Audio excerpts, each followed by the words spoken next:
And we are live. What's going on, people? How you guys doing? Not really sure how long this one will be, but I thought I would fire one up and let's see where we go with it. Let's see where we go with it.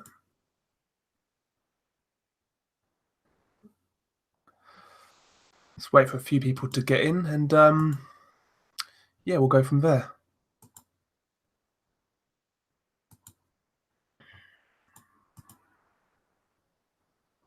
One second, lads.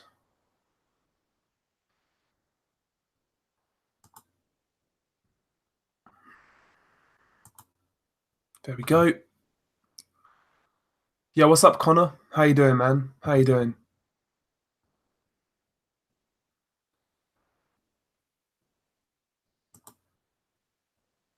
Who wins, Errol Spence or Terence Crawford? To be honest with you, I do have Errol Spence Jr. in that fight. I rate Terence Crawford extremely highly, but I just believe Errol Spence will take some beating at welterweight. I think he's a lot more skilled than he's given credit for. He's versatile, excellent pressure, good variation in his work. He's big for the weight. He can punch, works the body very well. Also got underrated boxing ability. He can keep range well, counter on the front foot. To me, I just believe Errol Spence will be too big, too strong, and he will get to Terence Crawford late on in that fight. But it's a great fight. It's a great fight. Wouldn't be surprised if Crawford won, if Crawford won it. Sorry, but yeah, I certainly favour Errol Spence in that one. To be honest. Yeah, what's up, Jay's Boxing Universe? How's it going? How's it going? I thought I would fire one up because I'm not going to be able to do like immediate post-fight reviews for the fights this weekend. So I thought I would fire one up and get it out there. Got a couple of videos for tomorrow, but yeah, no immediate post-fights for this weekend. I would say they'll be done on. I would say I would get these post-fights out on Sunday night, I'd imagine. Yo, ABC Def, what's going on, man? What's going on? Yeah, ABC Def, Vodzik versus Beterbiev. From what I've heard, both guys have signed the contract, so it should be on. Excellent fight, unification fight, both unbeaten. And as you've mentioned, somebody's getting knocked out. That fight is not going 12 rounds. Someone's getting knocked out. If I'm being honest, I do like both guys a lot. I like Beterbiev a little bit more, so I would be rooting for him, but may the best man win. May the best man win. Great fight, though. That's the fight the light heavyweight division needs. That's arguably the best fight of the year so far, if that fight gets made. Brilliant fight. Conor Kelly, Gervonta Davis clearly needs a new trainer. Who should he move to? Interesting question. I'm not sure. To be honest with you, I wouldn't have any names that I would recommend per se, but maybe he does need a new trainer because ultimately, the guy, he seems to struggle to keep focused on his career. He will balloon up in weight. He will be inactive. He seems very content doing very little. Maybe somebody out there needs to really get hold of him and, push this guy to actually achieve something because right now he's not making the most of his talent. Maybe that's not the trainer's job per se, but I do believe something in his career needs to change. They need to really push him forwards at this point because he's tremendously talented, but yeah, he just seems to be going nowhere right now. And maybe it's TMT, as you've mentioned. Maybe it's those guys who are holding him back. Just content to really milk title defenses and fight nobodies.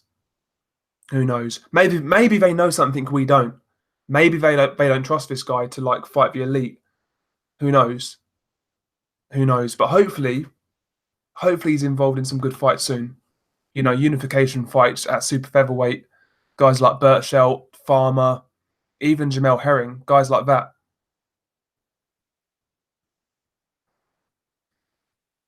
Yeah, ABC man, late stream, late stream. Thought I would do one. Jay's Boxing Universe, his money's on Vodzik winning most of a fight, but then getting sparked out. Yeah, I could see that. I could see that. I certainly believe Vodzik is a more versatile boxer, quicker hands, quicker feet, a bit more dynamic. But can he keep Beterbiev at bay for 12 rounds? Not so sure. Having said that, Vodzik hits hard himself. Beterbiev has been dropped in the past. Maybe he could knock out Beterbiev. It's a great fight. I really don't see it going the distance, though. I really don't. You're a big stiff idiot. What's going on, man? I keep on saying it, man, but I love that. I love that handle. I love that name. How do I see my namesake getting on this weekend? You fancy Spilker on points, but don't know if you can trust that chin. Yeah, exactly. I think Spilker stylistically is a bad fight for Chisora, but as you mentioned, Spilker really isn't durable. He doesn't have the best gas tank, and he's always struggled with pressure throughout his career. Even before his first loss to Bryant Jennings, he struggled with Mike Mollo way back in the day. He was a basic club fighter, type pressure fighter, and Spilker struggled. Spilker struggled with Jennings' pressure. He struggled with Kaunetsky's pressure. You know, that sort of style isn't good for Spilker. So if Chisora isn't motivated, I could see an upset, but I've got to lean towards Chisora stylistically, to be honest with you. It's a decent fight, though. Half decent fight. Omnisurge Media, what's going on, man? Thank you for joining. Thank you for joining. If you guys could smash the like as well, please, that'd be amazing. Let's get a few more likes in here. Conor Kelly, I thought he was going to be the next big thing, but his antics with Broner is not a good look. Yeah, exactly. That's the thing. You know, he's got the talent. He really does. He's got the style. He knocks people out. He's exciting. He's got what he needs in terms of talent, but does he have that mindset? Does he have the right people around him? Not so sure. I'm not so sure. I worry about Gervonta Davis going forwards. I think he is the next Broner himself, to be honest with you.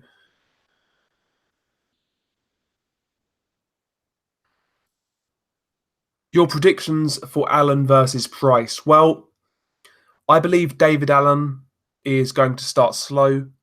I would say David Price will win the first few rounds when he's fresh and active behind that jab. Dave Allen will be on the outside. And yeah, David Price in the first 3 rounds will be up on the cards. He'll be outpointing David Allen. But once round 4 and round 5, takes place, that's when David Price will gas. And that's when David Allen will start to get on top. And after that, it's when David Price gets knocked out. I believe Price probably gets knocked out rounds 5, 6, 7, something like that. But yeah, mid-rounds, Dave Allen knockout. Not because I rate Dave Allen particularly highly, but if he stays tough, if he can get past the first few rounds, I believe he wins. I would like to be wrong. I actually would like David Price to win that fight, personally. But yeah, I've got Dave Allen. I've got Dave Allen. Jay's Boxing Universe. So, Allen versus Povetkin. According to Dave Allen, should he beat Chisora? Sorry, what am I saying? Should Dave Allen beat David Price? Apparently, he is going to fight Povetkin on the 31st of August. Apparently, it's kind of agreed in principle, but it's depending on this Price fight. It's a terrible. That's a mismatch. Povetkin versus Allen, absolute mismatch. But there we go. There we go. Yeah, ABC Def. Beterbiev actually does have surprising hand speed. He does. Not only that, his feet are quite quick as well. He closes the distance fairly quickly. He's a good athlete, Beterbiev. He really is.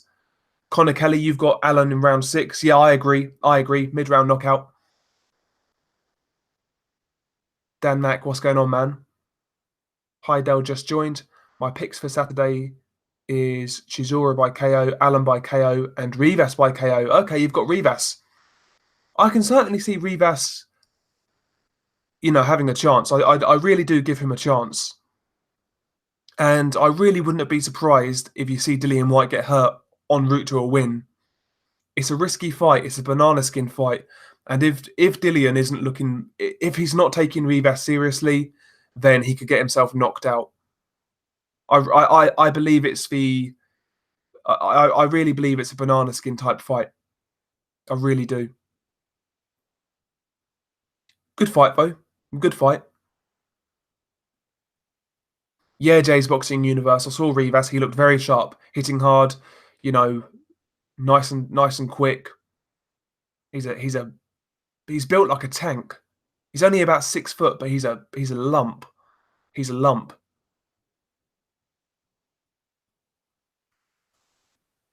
Yeah, ABC Def. Povetkin is absolutely going to smash Dave Allen to pieces. He's going to smash him up. But you see these guys on Twitter, like really giving Dave Allen a chance, you know?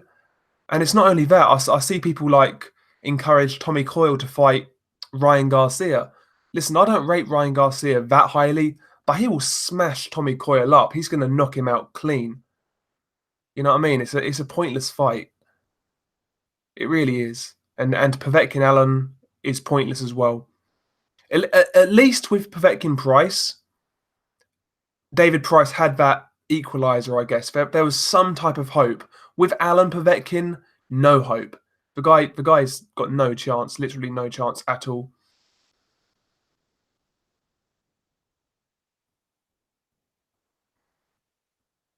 Yo, what's up, Unrivaled? How you doing, man?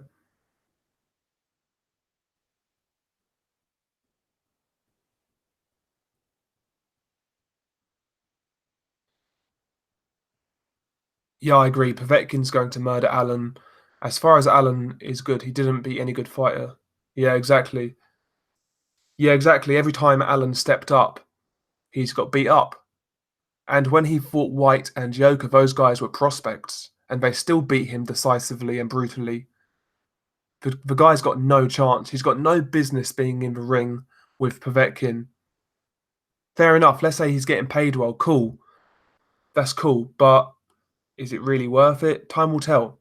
Time will tell. Maybe I would do the same thing in that instance, but I don't know. As a boxing fan, I don't see it as competitive. I see it as pointless. I really do.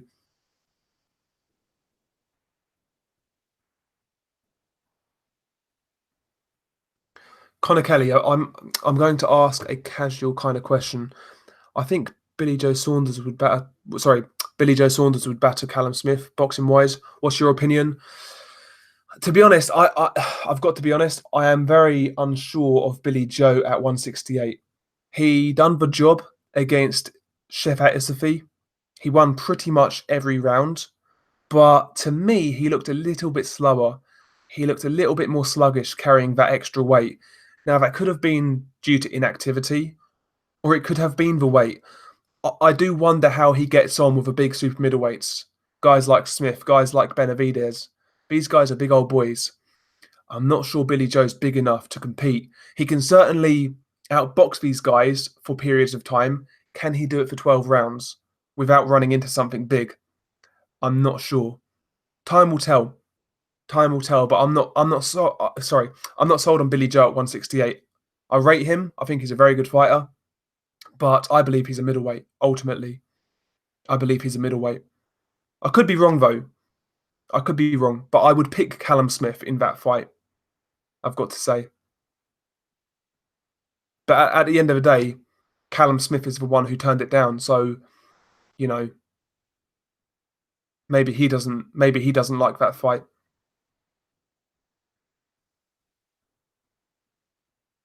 Yeah, MB. I'm hoping David Price gets the win. I really do. I hope David Price can detonate that right hand and he gets a knockout win. I would like to see Price get the win. Let him have his moment, kind of thing, because that would be a big win for him on a big card. I'd like to see it. I'd like to see it. Yo, the Boxing Kingdom, man. What's going on? What's going on, man? ABC Def, he thinks Billy Joe Saunders beats Smith. It could happen. He's certainly a better technician, a better back foot boxer, slicker, etc. Better defense. But it's just for size, man. For size. Dan Mack. White could win if he goes on the run for the first 4 to 5 rounds and then stick it on Rivas as Rivas has gas tank issues. Yeah, he does. I know he knocked out Bryant Jennings late on, but that was really an anomaly in his career. In other fights, like the Maldonado fight, Rivas gassed. In the Herve Habu fight, Rivas gassed. He gasses quite a lot in fights. Usually he's a quick starter. The Jennings fight was opposite. He changed his tactics. So maybe that could be a good plan if Rivas reverts to type. But I would say Rivas is going to be cautious again with his stamina, like he was against Jennings. I think he'll kind of pace himself quite well. And he'll look for the opportunities rather than try and force them himself. Because before, on the come up, he was very aggressive, explosive early on. And he got quite a few early knockouts in his come up. Ruben Guerrero, what's going on, man? Sasha does him like Price. Could happen. It really could happen. I do think Dave Allen would take more of a beating though en route to getting knocked out. You know,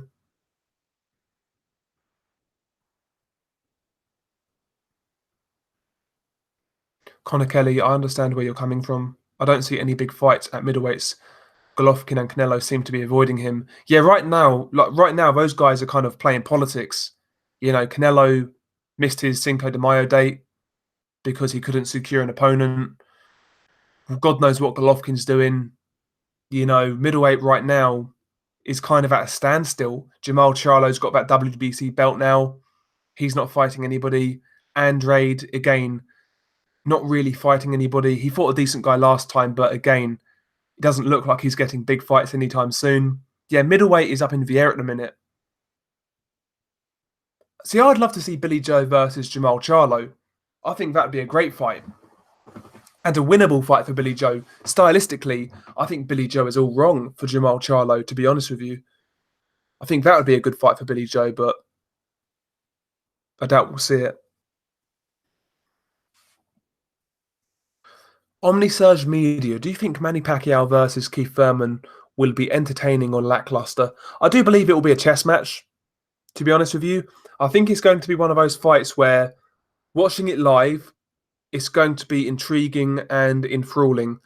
But once you've got done watching it, you're never going to go back and watch it again. I think it's going to be one of those type of fights. It'll be good watching it live, but yeah, I don't think it's going to be a barn burner, to be honest with you.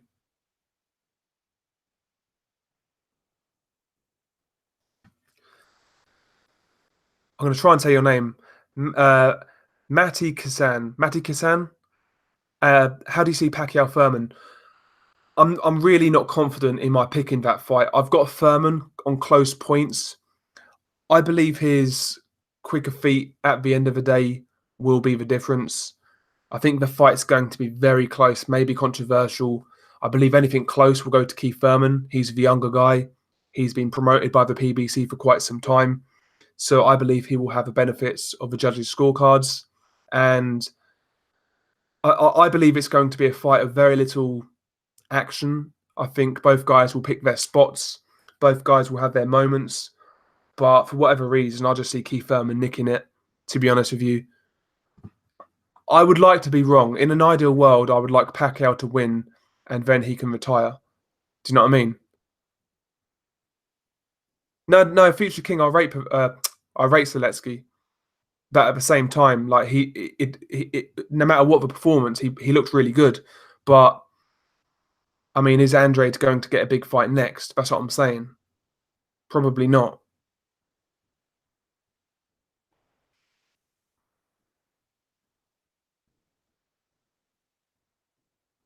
Ruben Guerrero, Callum Smith goes to the body well.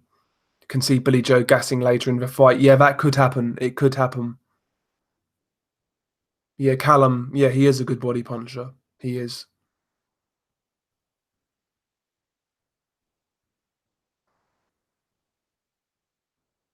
So Mattia Kasan, I think Pacquiao can outwork Keith. Judging from the Horn Pacquiao fight, uh, yeah, yeah, you're right about Keith Thurman's wide punches. By the way, yeah, yeah, Manny can time that. I would imagine with his straight left down the pipe. I think that's obviously that shot. It's nice and straight. It's going to get there first. He's quick with it.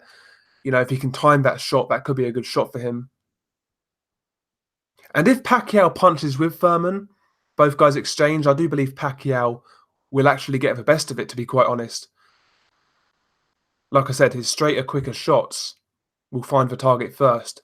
Thurman kind of squares up and he throws wide shots when he throws his power shots. And if Pacquiao chooses to exchange with Thurman, I believe he can get there first and do some damage, but it's still risky, obviously. The boxing kingdom, Tesco Joe wants to milk Smith while he can. Callum is the most inactive matchroom champion. Yes, sir. Pacquiao is too crafty. If Thurman will be in the same shape as in the Lopez fight, he's getting knocked out. Could happen, man. It could happen. Yeah, C188, I think Billy Joe Saunders is a bad style matchup for Jamal Charlo. I do, especially based on that Korobov fight. You know, Billy Joe's a lot more slick than Korobov. He's a lot quicker, much quicker feet, fresher.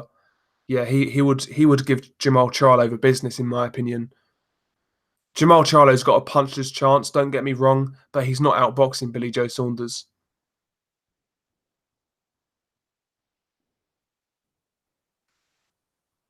ABC Death. This happened to Eggington, though. He was going to fight Brandon Rios if he won against. Yeah, that's it. Yeah. So Eggington was supposed to fight Rios, but he lost to Mwankinyo. Yeah, exactly. Connor Kelly, Del Boy, I love this channel.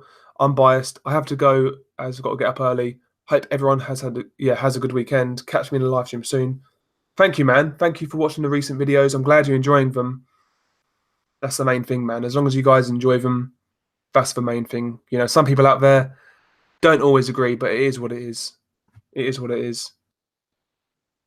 ABC Death, the Lomachenko Campbell card looks like it's going to be sick. Sergio Garcia versus Liam Smith. Yeah, Liam Smith's losing that fight, by the way. If that fight gets made, Sergio Garcia will outbox Liam Smith.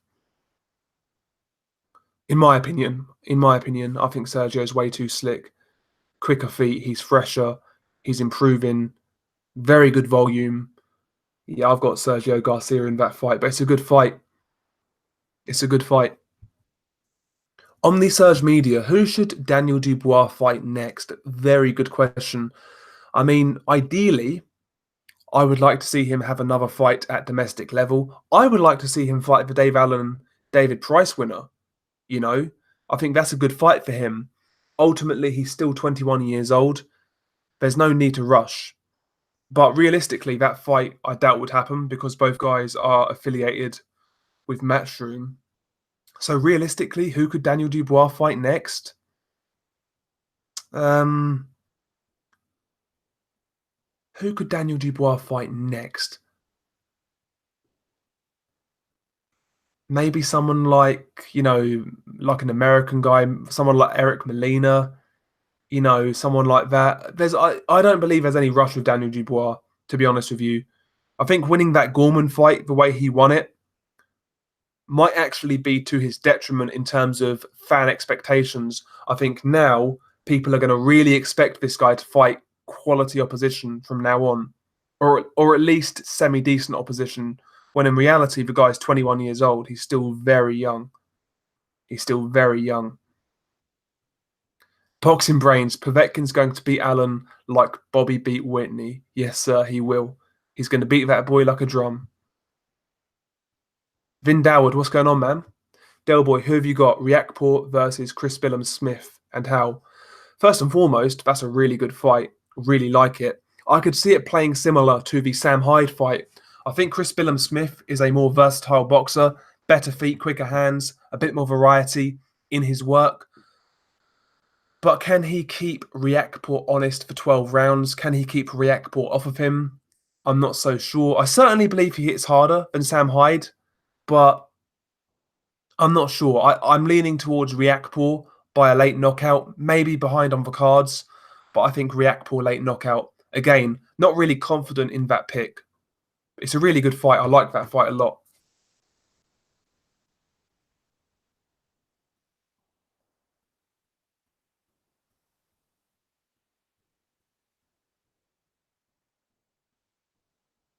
Guilty Simpson, Eubank Jr. versus Billy Joe Saunders rematch. Who wins? I've got to take Billy Joe Saunders. I've got to take Billy Joe Saunders. Not an easy fight though. I don't believe he schools Eubank. I believe it will be similar to the first fight where Billy Joe early on he will win the rounds, but down the stretch Billy Joe will gas, and Eubank Jr. will make it close. I think it will play similar to the first fight. In all honesty,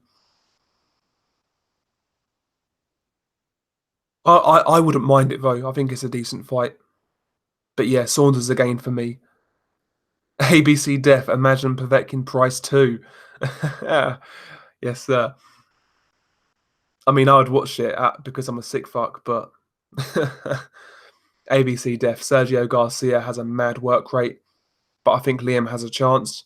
Liam always has a chance. He's a good European slash fringe level fighter. You know, he's a solid guy, but I believe Sergio Garcia, stylistically, I think he's bad for Liam Smith. And yeah, I believe he's got a good ceiling. I think he can go a long way. I think he can certainly challenge for a world title, Sergio Garcia. Guilty Simpson, Dell, am I crazy to think that Ugas would give Spence more trouble than Porter? I don't think so. I mean, arguably, Ugas beat Porter. I felt he did. I had Ugas nicking that fight, and Ugas for me, you know, I saw this guy earlier on in his career when he picked up a couple of losses. I think he lost to Amir Imam. I want to say, I'm sure I saw that fight. But earlier on, wasn't really that impressive. But recently, he's improved a lot. Good boxer, good technical boxer, good timing, nice jab, good power. I think he would give Spence a tough fight. I don't think he would win. I think he'd get stopped late on. But he'd give Spence a good little test. But yeah, potentially. Dan Mack, he's saying Daniel Dubois should fight Filip Hrgovic. Now, as a fan, yo, give me that fight. Give me that fight. ABC Death. Porter will give Spence a great fight. His dirty, rough-ass tactics will frustrate Errol Spence Jr. Yeah, that could happen. What happens if Errol Spence starts to get smothered and he can't get his work off? You know, yeah, I could see Errol Spence looking a bit bad in this fight because Porter's got that potential to do that to anybody. He can make anybody look bad, in my opinion. I think I do believe it's going to be a tough fight for Errol Spence Jr., but I make him a favourite. I think he's a more versatile fighter. He's fresher. Physically, you know, he can match Porter, in my opinion. But we'll see what happens. We'll see what happens. ABC Def. Sorry, Ruben Guerrero. He says Dubois versus Gerald Washington. Yeah, I've got no problem with that fight. Washington is going to be highly ranked now in the IBF because he beat Hellenius. So yeah, that fight could make sense. ABC believes Gerald Washington is a step downwards from Gorman. I'm not sure, you know. I'm not sure.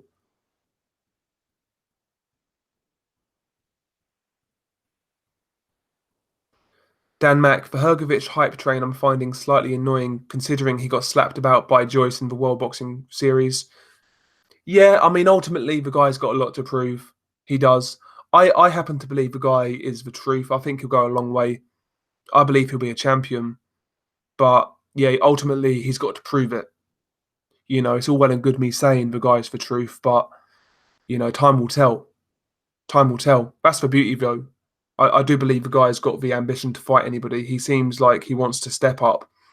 But right now, those fights are not really there for him.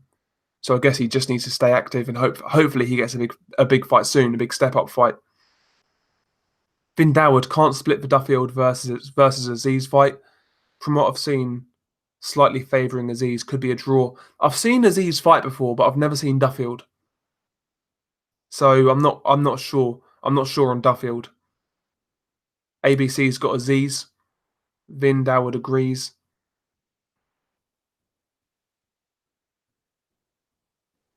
When Hergovich lost to Joyce, he hadn't been boxing long. Yeah, what's up, Seymour? How you doing, man? MB, how about the guy who KO'd Wilder, Romanov? Yeah. Do you mean for Daniel Dubois? Romanov versus Dubois is a good fight. I'd watch that. Do you know what I'd like to see? That the dude who beat Izu Agono, him versus Dubois. Rosansky, that's his name. Why not? Yeah, respect Seymour, respect. Respect. AA boxing and blunts. Would you rather shag a sheep and no one knew, or not shag a sheep and everybody thought you did? What would I rather?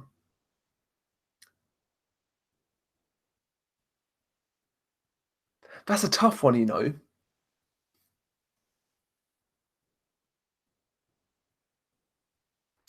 That's stumped me. I've got to answer though. I'm not going to pussy out. Do you know what? I think you might have to bite the bullet and go for it, you know. Give the sheep a good porking. You might have to go for it.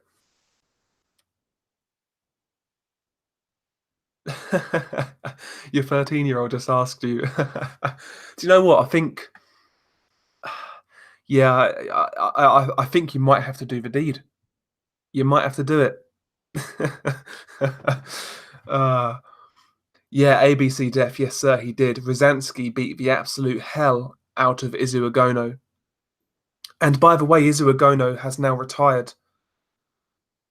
He now retired. So, he wasn't about it. I think he lost the passion for the sport. I think that Brazil loss really done him in, really. But he was a good talent, but never really panned out. And he was getting hyped at one point. Agono, he was getting hyped.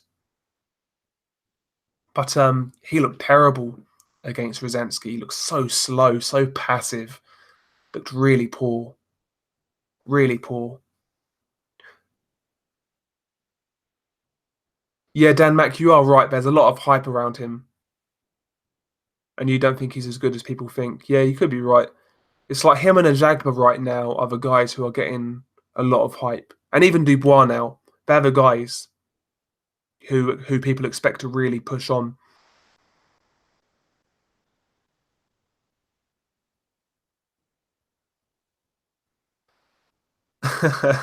AA boxing and blunts. I said get my wellies. Boxing brains. Apparently Hergovich knocked Wilder into next week in sparring. Not sure if it's true though. There was a short clip of the two guys sparring. It looked fairly competitive to me. It was only a short clip though. I think that was in 2013, back in the David Haye camp, when David Haye was going to fight Tyson Fury. Yo, Shepherd of Sons in the chat. Yeah, ABC Def. Hergovich was the man who cut David Haye before the Tyson Fury fight.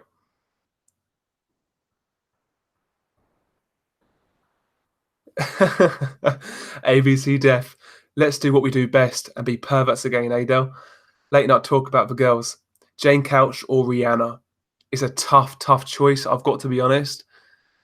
But yeah, we've got to go with old Riri there. Tough choice though. Sorry, Jane. Sorry, Jane. Christ.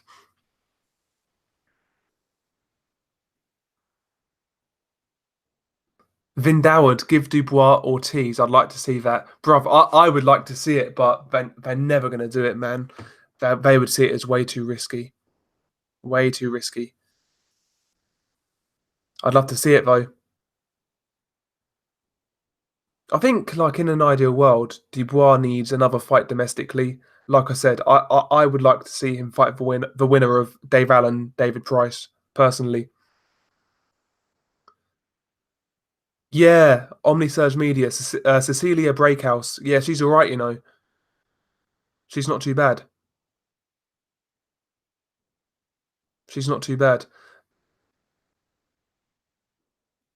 In terms of like female combat sport athletes, you know, the pick of a bunch are in MMA. You know, I mean, boxing wise, we're left with people like Clarissa Shields, Savannah Marshall, Katie Taylor. I mean, none of these girls are lookers. You know what I mean? None of these girls are lookers. We're left with the you know, society's rejects in boxing. Ruben Guerrero, how do you see Joyce versus Dubois going? To be honest with you, a lot of people now are saying Dubois destroys Joe Joyce. I don't believe so. Joe Joyce, he's a tough dude. He's a big lump, very good volume. I believe Joe Joyce, despite his performance against Jennings, you know, he would give Dubois a lot of problems, in my opinion. But maybe Dubois a bit too explosive. The bodywork of Dubois could be key. We saw Bryant Jennings hurt Joe Joyce to the body. You know, can Dubois do something similar?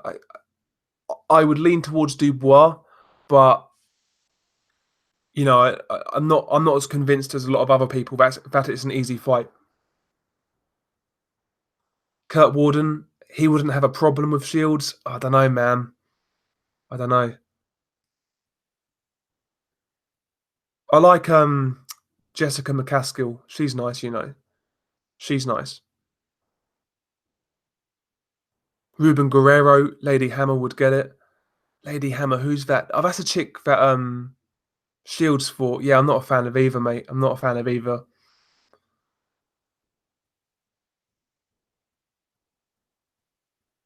Yeah, then Dubois could hurt him and finish him. Dubois does look a very good finisher. You know, when he hurts somebody, I like that. I like the fact that number one, he rarely smothers his own work, and he doesn't just headhunt when he's got a guy hurt. He'll drop down to the body. He'll mix it up. You know, he's a really good finisher. Really good finisher. Yeah, I like that aspect about Dubois.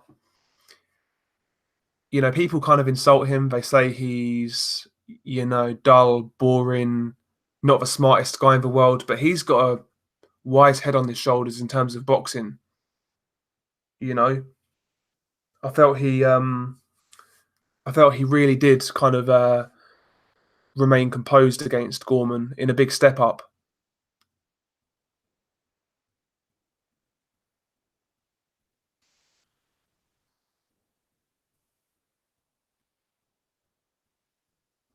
Alvin Doward, he's saying he's going with Yard against Kovalev, and I'm not a casual. I've got Kovalev. I've got to be honest. For me, if Kovalev boxes the way he boxed against Elidia Alvarez in the rematch, I believe he's all wrong for Anthony Yard. Yard is explosive, he's got quick hands, he's got nice quick reactions, but his feet are not that quick. Kovalev's feet are a lot quicker than Yard's. And if Kovalev gets behind that jab and boxes around Yard, I believe he's going to outbox Yard and then walk Yard onto big right hands and probably knock him out in mid rounds. But Yard definitely has a puncher's chance, I'll say that much. But I'm favouring Kovalev, and I'm favouring Kovalev by knockout. I mean, from Yard's perspective, it's a risk worth taking. He's getting paid a boatload of money. If he loses, it was expected. If he pulls off a win, it's a massive win away from home against a world class fighter. From Yard's perspective, there's nothing to lose. There's nothing to lose. So the pressure is all on Kovalev. In reality, the pressure's on Kovalev. In his hometown, you know, he's expected to win and win well.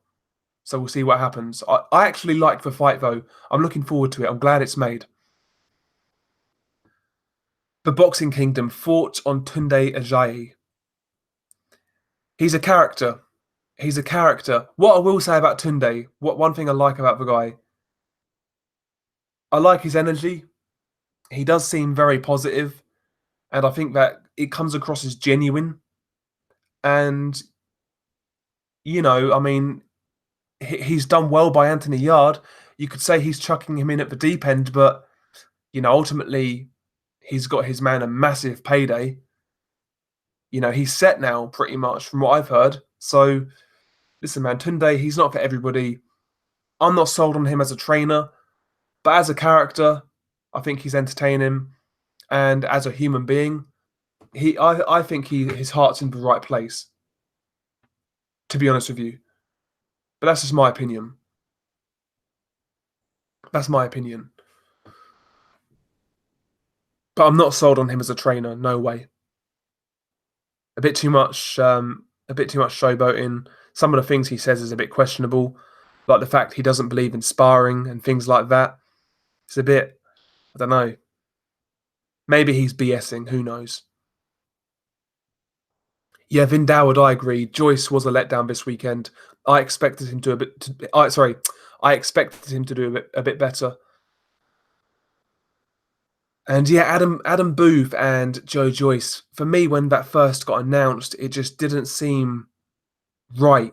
Jo, Joe Joyce doesn't seem like an Adam Booth fighter. He really doesn't. Adam Booth, he's had guys like David Hay, George Groves, even Ryan Burnett, guys who are quick, guys who are athletic, guys who can get in and out. Joe Joyce is none of those things. He's a big lump, a come forward fighter with high output. He's aggressive. I felt Abel Sanchez was a good fit for Joe Joyce, and Ishmael Salas was actually a good fit for Joe Joyce. I felt Ishmael Salas was doing some good things with Joe Joyce, but yeah, I'm not sold on Adam Booth and Joe Joyce, to be quite honest. ABC Def, he says Tunde's a master troll. ABC Def, we need to be fucking some rich women, boys. Yeah, exactly, man. Some MILFs. Some sugar mamas, man. Exactly, exactly. A boy can dream, yeah? A boy can dream. Vin Doward, I think Yard will surprise us. And he's confident. Yeah, he's very confident. Listen, man, I wish him nothing but the best. I've heard in real life the guy's like a down to earth guy, that he treats fans well. He's an approachable guy. I've not heard anything bad about Anthony Yard in person. So listen, man, I wish him the best. I've questioned the way his career's been handled, but here we are. Time will tell whether that was the right move or the right moves in his career, or whether it's all too much too soon. We'll see. Ruben Guerrero, all that pad work is making Yard static. Yeah, he is static. He's got very quick hands. He's very explosive, but his feet are very slow. His feet are very slow. Omnisurge Media, Filip Hrgovic needs to step up after his next fight against Heredia. I agree. Heredia, decent journeyman, but that's about it. You really want to see Hrgovic push on now. And I was really disappointed with Heredia, to be honest with you. He might go to a 3 rounds, but yeah, not much there in Heredia. Dan Mac, Dell, who do you rate higher, Buatsi or Yard? I've got to say, to me, Buatsi looks the part. I think he's fairly fluid. He's got nice punch variety, works the body well, a more extensive amateur background. To me, he looks more impressive. But Yard, I'm not ruling him out. He's got some good attributes himself. He can hit hard. He's got hand speed, athletically gifted. He can counter quite effectively at times as well. I think they're both really good talents, but I do prefer Buatsi. MB, yeah. At this stage, I would imagine it's hard to get fights for Hrgovic because, like, top guys or guys who are semi-relevant, why would they really want to fight Hrgovic right now? Not so sure. Unless you pay them a boatload. A lot of these guys are not going to fight him. Kurt Warden, what happened to Gorman's jab? All I saw him throwing was a lead left hook, and he was missing. Yeah, very frustrating to watch. The jab was non-existent. The jab was non-existent, and the left hook, he was kind of leaning back to get away from Dubois' right hand, and then he was throwing the left hook. So he was leaning back and then throwing it. I really believe he was intimidated. I think he was intimidated by what was coming back, to be honest with you. I think he was very intimidated. The occasion got to him, and he just fell to bits. You know, the left hook was terrible. He wasn't even looking half the time when he threw it.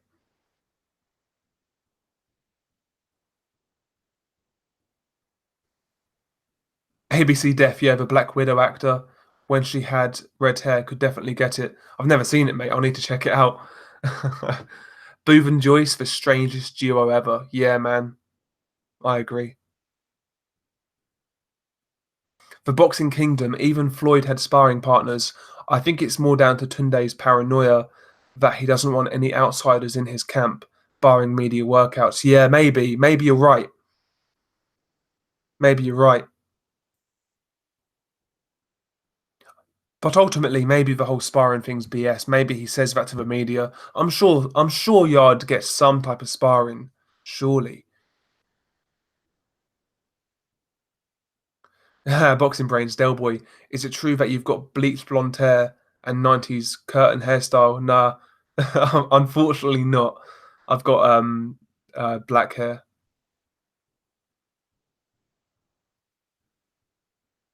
ABC Def, it's true. I need to check her out, man. ABC, he rates Yard over Bawatsi. Time will tell, man. Time will tell. I like both guys, to be honest with you. Both guys are entertaining. Both guys are good to watch. Both guys knock people out. I'm all for them. That's what I like. Finn Doward, Hosea Burton fighting nobody. Waste of a career. You know Boatsi will fight him. Hosea said nobody wants it, my ass. Yeah, exactly. Hosea Burton, I don't know what this dude's doing. You know, ever since he got knocked out by Bullioni, his career has gone absolutely nowhere. Absolutely nowhere. Guy needs to fight somebody.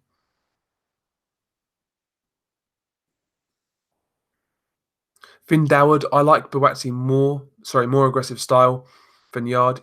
Yard takes his time. Different styles can't really split them. Buatsi does get complacent sometimes. They both have potential. Yeah, that's fair. That's fair. 54 Trail Swan, Baturbiev versus Vodsik. Who wins? I'll be honest with you, mate.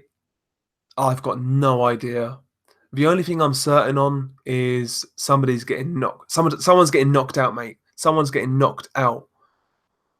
I will make it. I will make a prediction for that fight, but I need more time to think about it. I'm not. I'm not. I'm really not sure yet. I'm really not sure. I'd be rooting for Beterbiev, but not sure. I do like. I do like both guys though. I do like both guys. ABC Def. Big sexy Sean Turner versus Nainue. Confirmed for December. Vin Doward's got Vodsik. ABC's got Beterbiev by knockout. Dan Mack, Hergovich is co-promoted with Matchroom, who've got a decent number of heavyweights. Yes, sir. Yeah, what's up, Alexander? How you doing?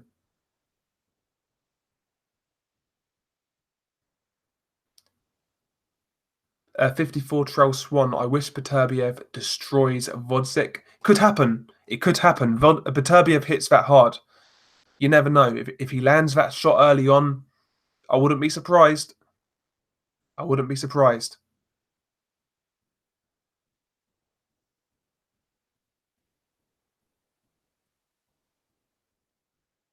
Yo, unbiased heavyweight rankings and news. What's going on, man? Makhmudov versus Kalonga, both undefeated, and it's official? Okay, let me have a look. Let me have a look. Is it on BoxRec yet? Makhmudov.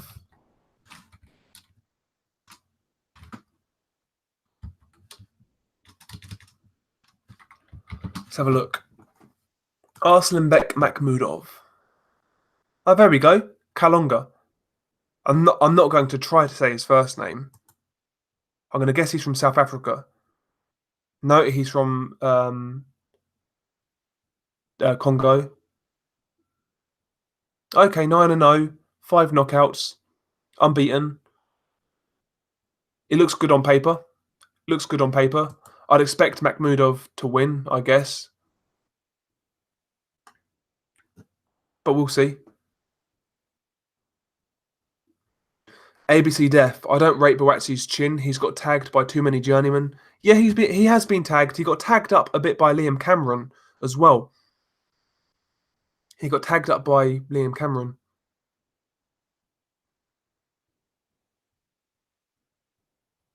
ABC Def. Hergovich versus Parker. Good shout. That's a really good fight.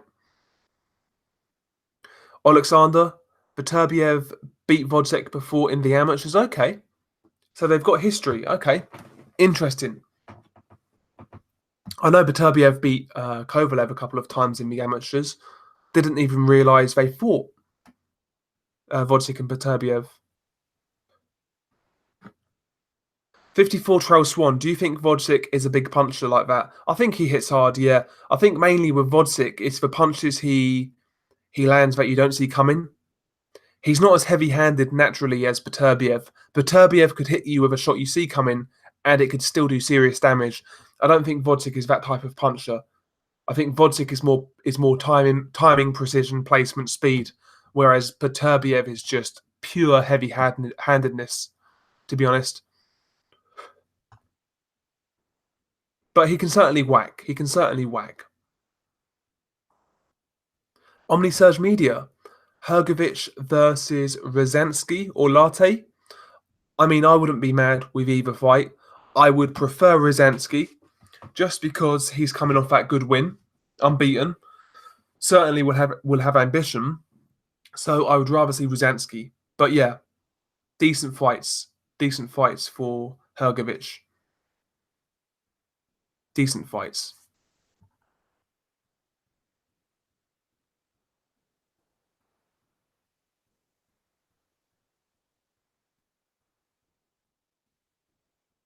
ABC Def, I feel when anybody gets touched by Beterbiev, they automatically won't fight like they usually do. Yeah, his power is something else, man.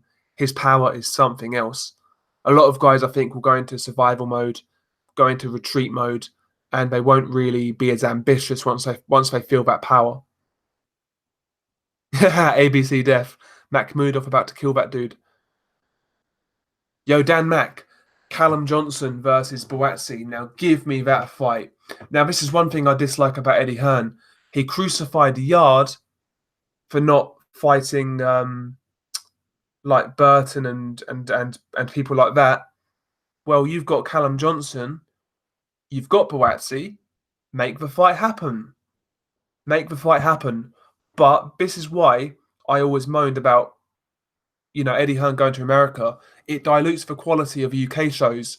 Callum Johnson, he's going to get shipped out to America to fight Joe Smith Jr. Now, I love that fight. It's a great fight. But as a UK boxing fan, I would much prefer Callum Johnson versus Boatsi. Great domestic fight, something we would all look forward to.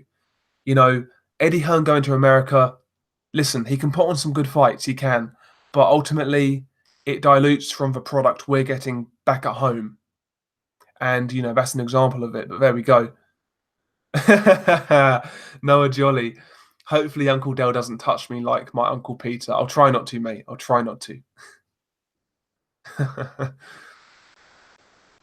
Omnisurge Media. Joshua Buatsi versus Uniecki Gonzalez would be a good step up. Is Gonzalez still active? I've not heard that name for ages.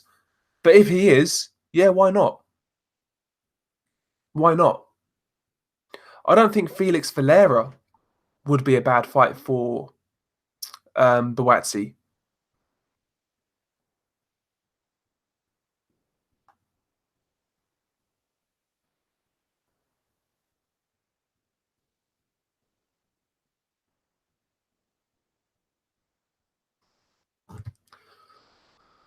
Vin Doward, if Rivas is still one price come round 9, I think he'll stop weight. I like Rivas to win in rounds 9 to 12. Yeah, 9 to 12 at 25 to 1 odds. Yeah, they are good odds. They are good odds. It's worth a go.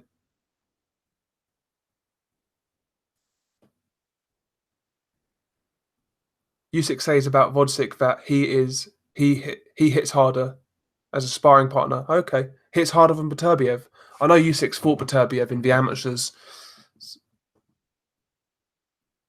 but you're rooting for White Vin. Okay, I don't really mind who wins that fight. I like both White and Rivas.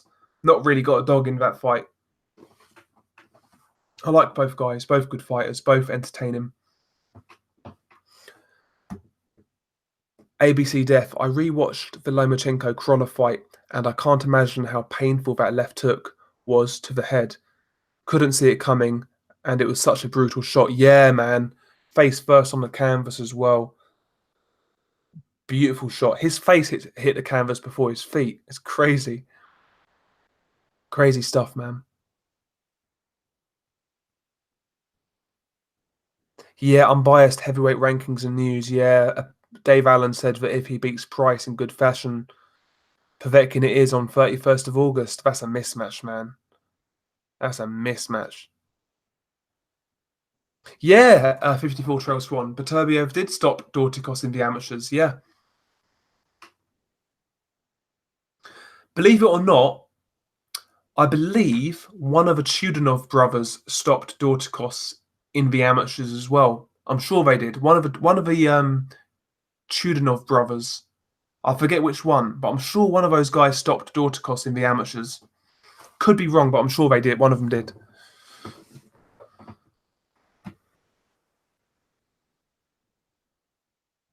Dan Mack, I thought Callum Johnson's performance against Beterbiev was outstanding. Yeah, he really came to throw down. He wasn't one of these Brits abroad that go there to make up the numbers. He really tried to win. He really rolled the dice. He hurt Beterbiev. He made it a great fight. Listen, that's what I want to see, from these guys when they go abroad. I want to see these guys give it a real go.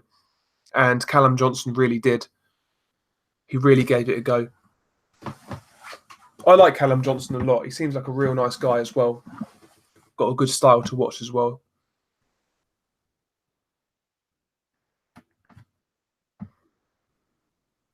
Yeah, ABC, Beterbiev, yeah, he was a very good amateur. He was a very good amateur. When he turned pro, I was so excited. So excited. His career's not really panned out how I expected, but this Vodzik fight is where he can really carve out a legacy for himself. If he can get rid of Vodzik and go on to beat a Kovalev, beat a Bivol, beat a Marcus Brown, get a few good wins on his resume, then he can realize his potential. But he's 34 years old now, and now or never for Beterbiev. Now or never.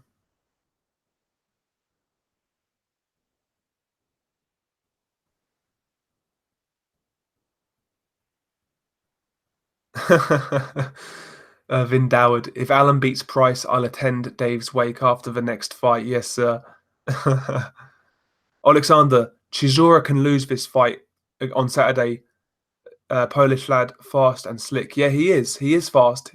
Quick feet, quick hands, good on the back foot. Chisora historically has always struggled with that style. The only thing is, Spielka gasses and his chin isn't the best. He also struggles with guys who come forwards and apply pressure. I think that fight is interesting. If Spielka isn't, sorry, if Chisora isn't motivated, Spielka could cause an upset. If Chisora is on his P's and Q's, I think he'll win by late stoppage or maybe points.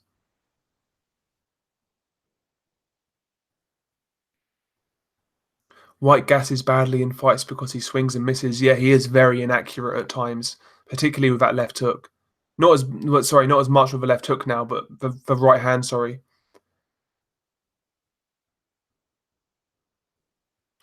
Finn Doward not sold on Del Boy after the last fight. He seems up for this though, but he's too hit and miss. I think he's declining fast. Yeah, Chisora, he's been through so many wars, man. He's really, you know, taken some beatings in his career. The Vitali fight, the second Fury fight, the Hay knockout, the two White fights, you know, even the Takam fight where he won, he was taking a beating until that knockout. Yeah, Chisora, I think he's seen better days. I think he's seen better days. Yeah, unbiased, heavy. Yeah, Alan is mental. Yeah, MB, I think it was Dmitry Chudinov. I think it was Dmitry Chudinov. Yeah, Dorticos in the pros, he's shown a really good chin. It was only against Gassiev, it was only when he tired he got knocked out. Before that, he was taking the shots fairly well. ABC Def, okay, boys, I'm off. Nice one, man. Thank you for coming in. Thank you for joining.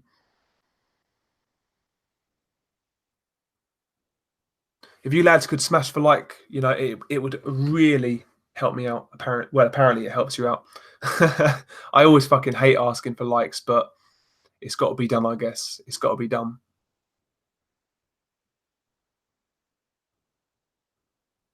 I sound so fucking awkward when I ask for likes.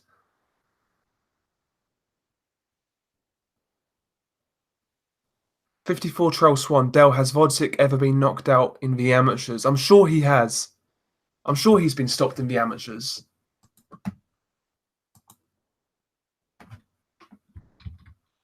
I forget who it was, though.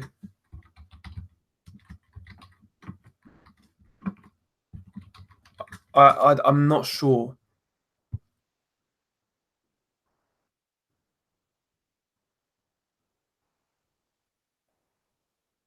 I might have to Google that a bit later. I'm not sure, but I'm sure he got knocked out in the amateurs.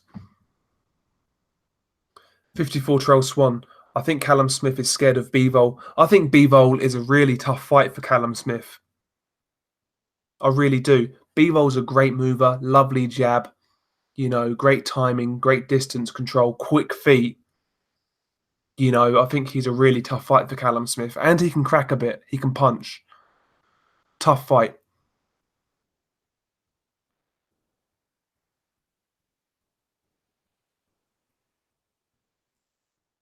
Yeah, what's going on, Ricardo? How you doing, man?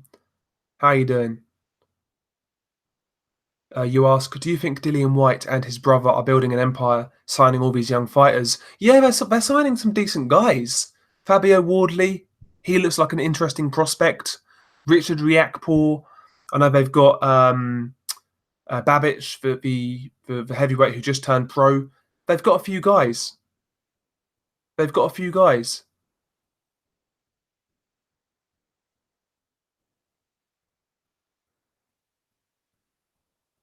Thank you, Ricardo, and thank you, Unbiased Heavyweight Rankings and News. Thank you very much.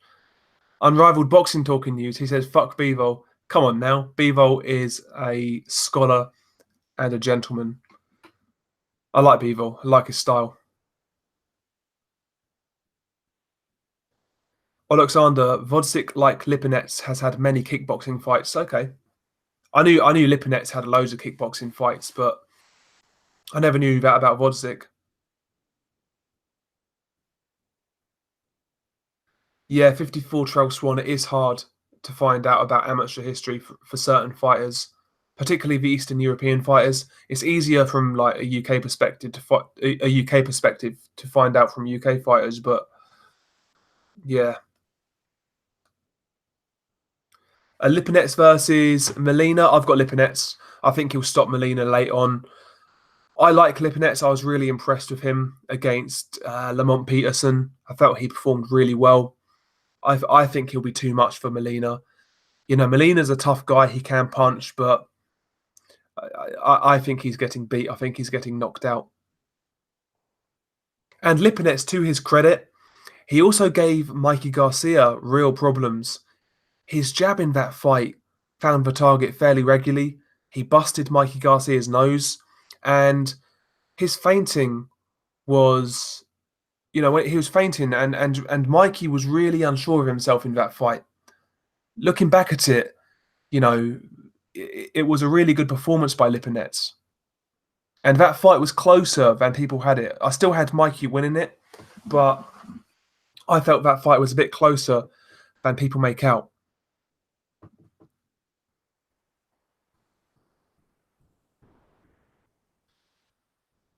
54 Trail Swan, what do you think of Riakporhe versus Chris Billum-Smith? I mentioned it earlier. I think it's going to play out similar to the Sam Hyde fight, where Riakporhe early on is getting outboxed. I believe Billum-Smith is a quicker, faster, better boxer than Riakporhe. He's a bit more versatile, and I could see him outboxing Riakporhe early on. But as the fight goes on, I think the weight of shots that Riakporhe does land will start to take its toll, and Riakporhe will get a late stoppage. But I can see an upset. I don't really think Billum-Smith winning would be an upset personally, but I'm leaning towards Riakporhe. I'm leaning towards Riakporhe.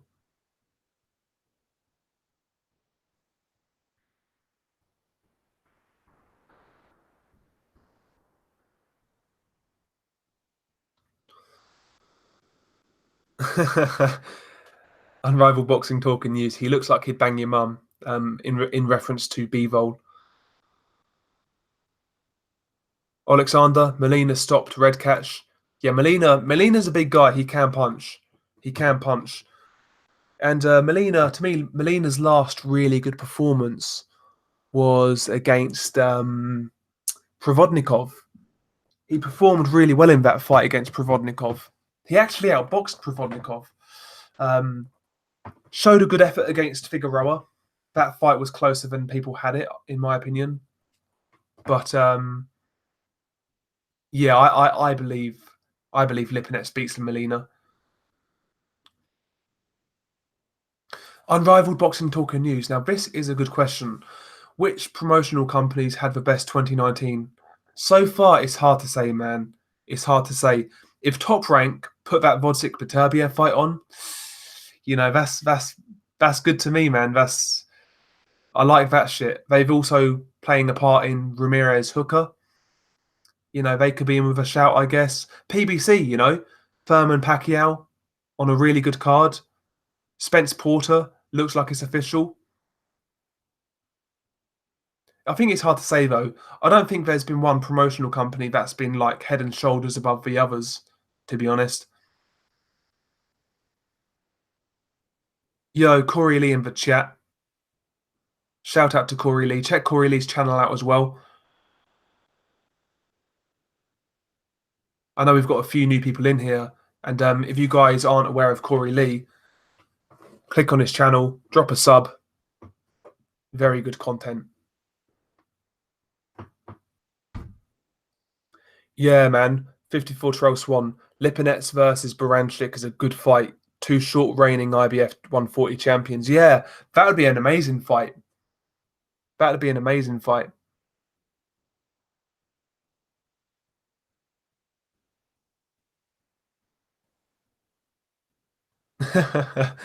Loved the one from Dillian White the other day, the one-liner. Alan the Savage Babbage. Alan the Savage Babbage. He'll turn you into a cabbage. I've never seen that dude fight. I need to check him out. Corey Lee, he's got Beterbiev to knock out Vodzik. I'm rooting for Beterbiev, I can't lie. But I've got it as 50-50. I can't call it yet. I need to have a bit more time before I do my prediction. But it's a great fight. Someone's getting knocked clean out. Someone's going to sleep. Yo, Gerard, man, what's going on? How you doing? I'm doing well, man. I'm doing well. We've got a long weekend. We've got a 4-day weekend. Looking forward to it, man. Looking forward to it. Omnisurge Media, Joyce versus Caballel. Who have you got? I mean, it's hard. Joyce really struggled with Jennings' style. Jennings was really tricky. He was really crafty, countering effectively, especially with the left hook, fighting in bursts. Caballel can, he's a slick guy, good feet, good mover, solid boxing skills. I think it's a really hard fight for Joyce. I see it as 50-50. Maybe the work rate of Joyce could be enough to get a points verdict, but maybe Caballero could outbox him. I think it's 50-50. I really do. Caballero isn't a massive puncher, to be honest. 50-50, I'd say. 54 Trail Swan, Broner versus Red Catch. Broner should stop Red Catch, but watch how it's a split decision, laugh out loud. Yeah, the thing is with Broner, listen, I know people don't like to talk about Broner. I know people just dislike the guy in general, but for me, Broner, if you match him against guys who are, fringe world level, guys like that, he can be involved in some really fun fights. Look at the Granados fight. Look at the Jesse Vargas fight. When you match him with those type of guys, he can actually be a really fun fighter. It's when you step him up against elite level guys, that's when he shells up and does nothing. That's when he's boring. But put him in there with the right guys, he can be entertaining. And I think him versus Red Catch, for as ever long as it lasts, it's going to be fun, in my opinion. It's certainly going to be fun. Finn doesn't want to see Broner fight again, to be honest. Feel the same way about him as he does Hughie Fury. No, I can see that perspective. I can. Broner, when he stepped up, he just hasn't delivered. The Mikey Garcia fight, the Porter fight, the Pacquiao fight, those fights in particular, he really didn't leave it all in the ring. Against Maidana, at least he threw back, at least he tried, despite the theatrics. But against the other guys who he lost to, you can't really say that. 54 Trail Swan. What happened to Amir Imam? The guy was looking unstoppable, but then it just went downhill. Yeah, I really rated Amir Imam on the come up. Then he got knocked out by, who was it? Adrian Granados, and he never really recovered. The last thing I heard from Amir Imam was that he was taking Don King to court. And that's what I last heard. That's what I last heard.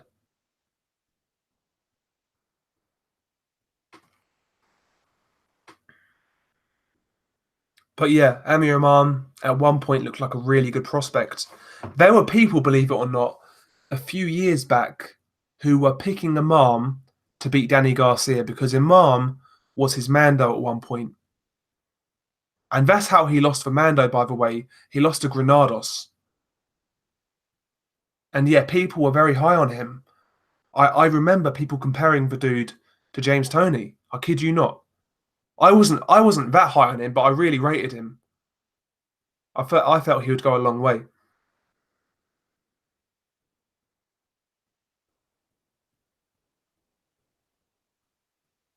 Corey Lee Boxing, who have you got in the Duffield fight against Aziz?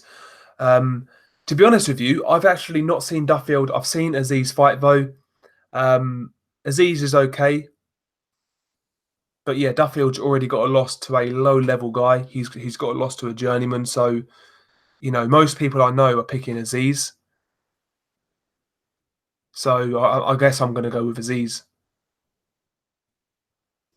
Ricardo Shilly Shally, what do you think of the stable Dillian White's building? Yeah, I think he's got some good prospects. Riakporhe, good prospects. Fabio Wardley, the heavyweight, looks interesting. Babbage, don't really know too much about him, but, we'll see. He's got guys at the start of their careers. We'll see.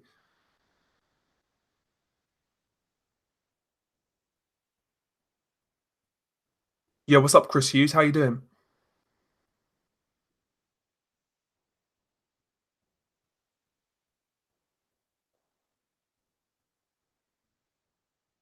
$54 Trail Swan. Why do people still sign to Don King?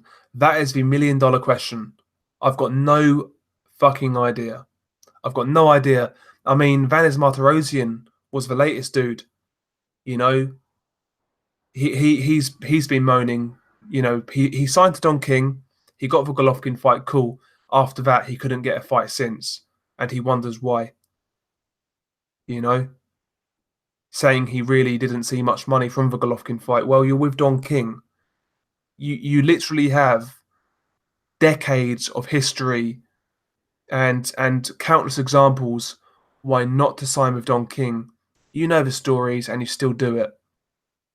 Listen, man, I don't like to see fighters get shafted, but at the same time, like if you're signing to Don King in this day and age, it's really hard to have any sympathy for you, if I'm being honest. But there we go. There we go. Good, Chris, man. Good. Team Groves, did you do a Furman Pacquiao video? Who do you have? Yeah, man, I've done a prediction. I mean, listen, man, I really wasn't confident in my pick, but I picked Furman on points, close points win. Ultimately, despite the inactivity, he's the younger, fresher man. Pacquiao's feet have slowed down quite drastically. His output isn't what it was. He's still explosive, but his output's not what it was. I think Furman's feet are going to be the key here. His quicker feet. I believe he will be in retreat most of the fight. He'll be picking his spots. It's going to be a chess match, but I just believe it's going to get scored for Furman in a close fight. Could be controversial. I believe it's going to be a chess match with a few moments here and there. I think it's going to be one of those type of fights. But I've got Keith Furman. I've got Keith Furman.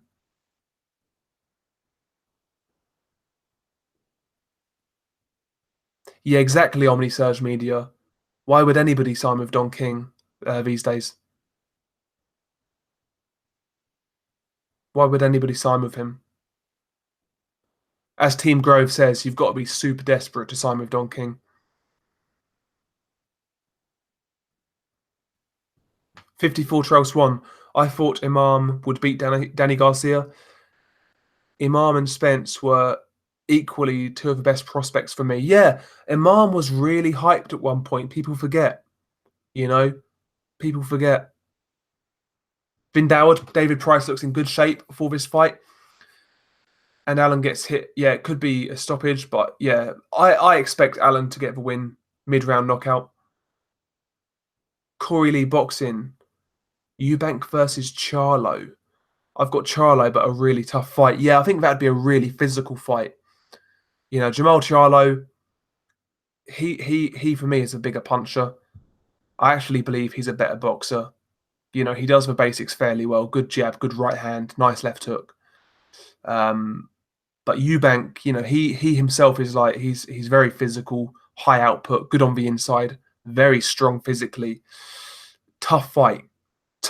You might favour the harder shots of Jamal Charlo, but I think that'd be a war. I really believe that would be a war. Be a great fight. Boxing brains. I want to see Lemieux at 168. Serious power to lay Spike out early like that. Yeah, no, he can really punch. Lemieux is limited, but one thing he can do to a world-class level is punch. He's got genuine punching power. But at 168, I believe Lemieux's too small. He's stuck in no man's land. He really struggles to make middleweight, obviously, as we know. But I think he's too small for 168, to be honest with you. Yeah, Team Groves, I agree. I believe Furman will also find a new level in this fight. I think he'll raise his game. 54 Trail Swan. Now, this is a good fight. Who would have won between Danny Garcia and Tim Bradley at 140? I've got to say I would go for Bradley. I think it would be similar to the Marquez fight.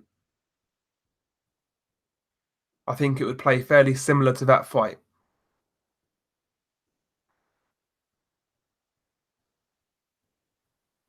Vindoward, yeah. Furman for me, but not confident. Yeah, that's how I feel, mate. That's how I feel. Could be a draw, yeah. Could be a draw. What's got more power, Lemieux left hook or Callum Smith? Sorry, what's got more power, Lemieux's left hook or Callum Smith's? Lemieux for me. Pound for pound, I guess you say Lemieux, to be honest with you.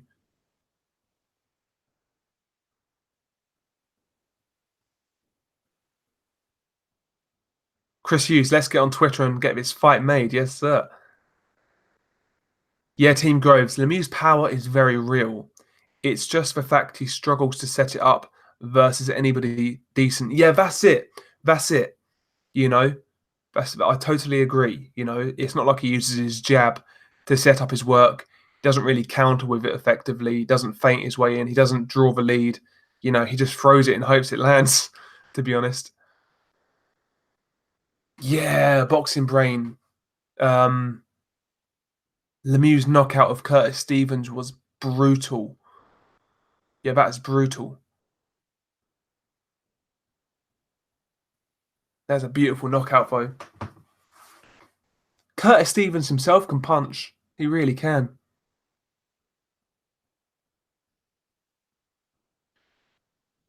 Vin Doward, what's your thoughts on Liam Williams? Can't believe Smith deliberately headbutted him and got away with it.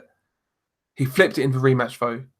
But yeah, Liam Williams, yeah, he looks really good at middleweight.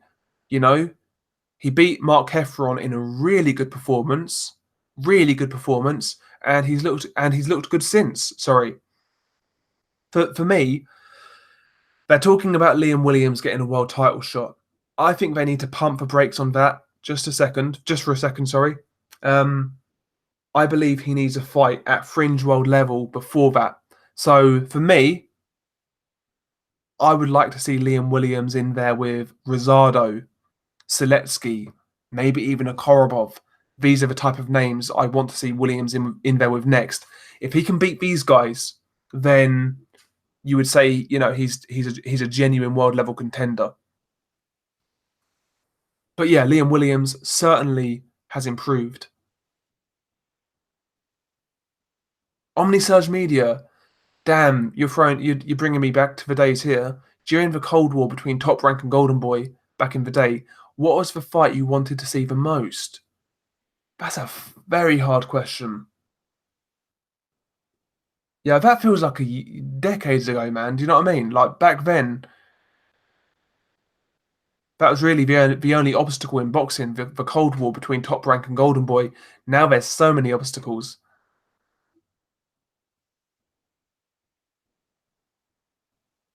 I'm not sure, man. It's a good question, though. I'm not sure. I would really need to think about it. Gerard, he would favour Eubank Jr. over Charlo, and I'm not too high on the former, but I think both Charlos are frauds. Look at the years they've fought and check their resumes. Yeah, their resumes aren't great. Jamal Charlo, for me, he actually did good work at 154. He won the title off K9 in a really good performance. I know K9 was old, but still he looked really good. He then beat Austin Trout and Julian Williams. To me, they were good wins at 154. But since then, Jamal Charlo's really not done much. He's not picked up any good wins. Jamal Charlo, he's got a few good wins. He beat Martelosian, beat Rosado. He's got a few good wins. He beat Erickson Lubin, and that win could age quite well. Both guys have showed signs of quality, but they've not been consistent.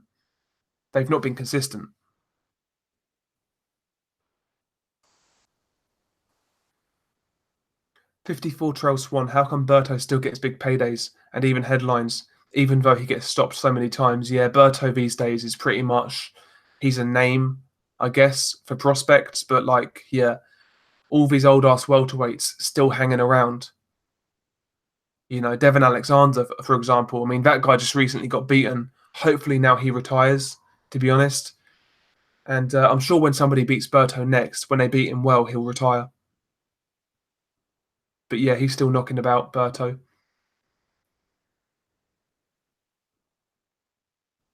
Corey Lee Boxing, he's saying Melina versus Lipinets, possible upset. Melina has done it in the past. Nearly said Povetkin. Provodnikov, for example. You know, Melina can punch and he's a tough guy. But I've got Lipinets in that fight. And you've got Figueroa by upset. Now I could see that. I'm picking Ugas. Don't get me wrong. I think Ugas will outbox him to a UD. But Ugas in certain fights, he's gassed down the stretch. And against a guy like Figueroa, who brings pressure, who's physically strong, who works the body, you really don't want to gas against that type of fighter.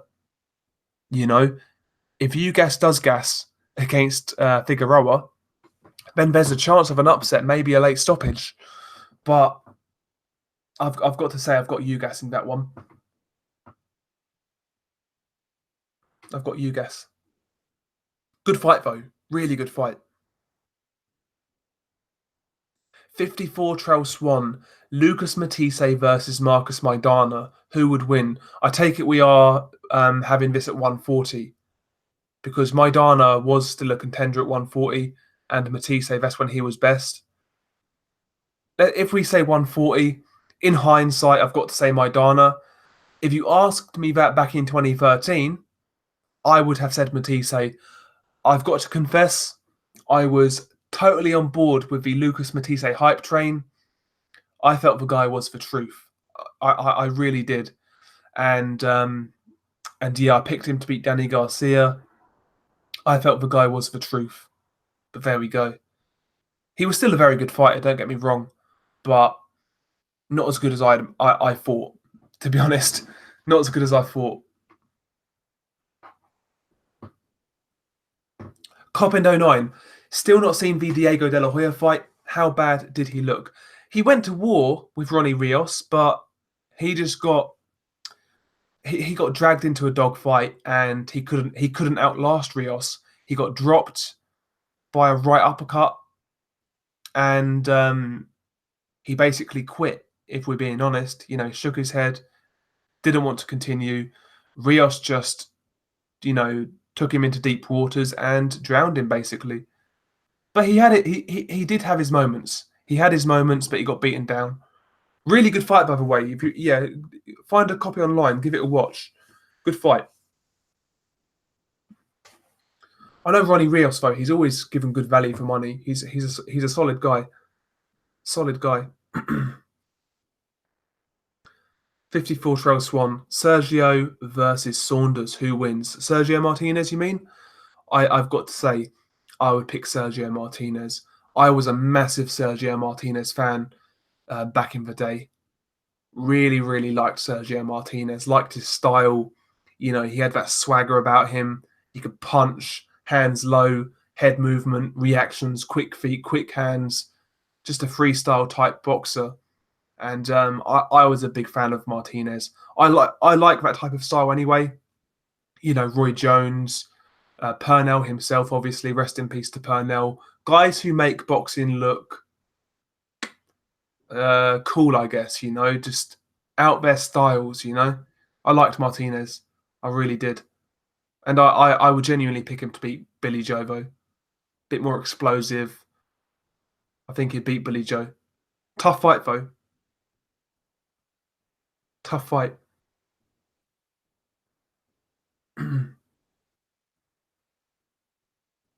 But yeah, Sergio Martinez, man, very good fighter. Very good fighter. 54 Trail Swan. Does the NABF title mean anything anymore? Not really, to be honest. Used to back in the day. Used to mean a hell of a lot. But these days, man, not really. Boxing brains. Dell. What's a good scary KO? Not the David Price ones. Bored of them all. Scary knockouts. I enjoyed Golovkin versus Ishida. That was a nice knockout. That was on. I think that was on a Monaco card. That was nice. I guess you say Pacquiao Hatton. That's one. That was a good one. Yeah, Pacquiao Hatton. There was a recent one. I forgot what it was though. Fuck, what was it?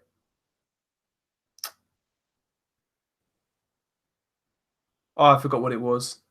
Canelo Khan knockout. Yeah, Omnisurge Media. I had one in my head and it's totally gone. It was a lower level one. It's totally gone. Whatever. It's gone. It's gone. Omnisurge Media. What is Josh Kelly's ceiling? European level, I would say. I would say European level. I don't really believe he's getting to world level. Ray Robinson. Ray Robinson is like a gatekeeper to world level, and we all saw what happened there. Kelly really struggled, and I said that prior to that fight, I would be shocked if Kelly looks good against Brave Robinson, and turns out he looked pretty bad. Yeah, Omni Surge Media, Inoue versus Payano, brutal knockout. Bellew versus Alungo, yeah. Bellew versus Usyk was a nice one.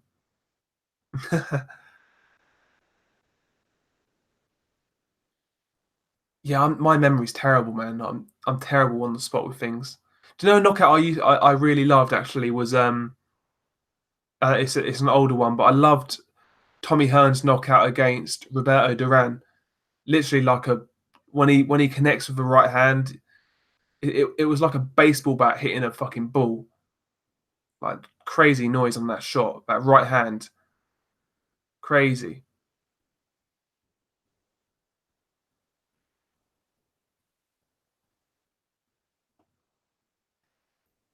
Yeah, Tabiti versus Dorticos was a brutal knockout. Wayne Alexander versus Takalu. Yeah, Omni Surge. Duran looked fucked when that shot landed. Like a sniper rifle took his head off. Crazy. Oh, do you know what? No, another knockout I love was David Tua against John Ruiz. Tua Ruiz, brutal stuff. That was nasty as well because John Ruiz was out on his feet and Ruiz like landed a couple of more left hooks, left and right hooks, and that dude looked dead. Honestly, that guy was in hell for a second. Yeah, the Pacquiao Hatton knockout was crazy. Yeah, there's like that was like a shotgun blast. You could hear that shot just connect. That was it. Garcia Zlakatichnin. Yeah, Samuel Peter, Jeremy Williams for left hook. Yeah, because you could hear the sound on that one, Adam. Samuel Peter, you could hear the sound of that shot when it connected. White Brown, yeah, that left hook knockout. Lebedev versus Alexeyev, yeah. Yeah, speaking of cruiserweights, what about Enzo Mack versus the German dude, Frankel, whatever his name was. Was it Frankel? Let me have a look. Let's get Enzo Mack's box rec up. I want to say it was the German dude, Robert Frankel. Um,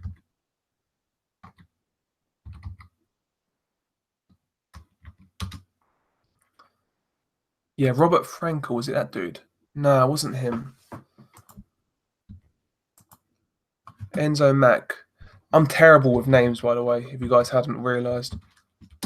It's in there, it's in the mind, but it's fucking remembering it. Alexander Frankel, that's it. Alexander Frankel, that's the knockout I was thinking of. When Enzo Macronelli got knocked out by that dude. Yeah, Lewis Hurley. Lewis Rackman too, the knockout sound. Yeah, exactly. Another knockout, by the way, that was absolutely brutal was Ray Mercer against Tommy Morrison. Brutal knockout, man. That's nasty as hell. That combination on the ropes by Mercer. Jesus Christ. Whew. Mercer was a fucking vicious dude, man. Great chin as well, Mercer. Mercer had a really good chin.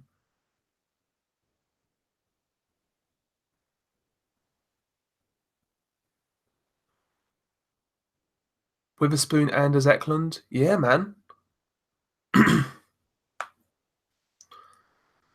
Another one I enjoyed actually. Do you know what? It's gone. I literally had one in my head. For fuck's sake, my memory's terrible. It'll come back to me. It'll come back to me. I know it will. Enzo versus Cunningham. Who wins in their prime? I would say Cunningham late knockout. To be honest with you, I think Cunningham at cruiserweight was very good. A very good fighter. Very good boxer. Yeah, Wilder Brazil. Again, the noise on that shot when Wilder connected. Yeah, Wilder Liakovic. Yeah, Liakovic was bloody fitting on the ground.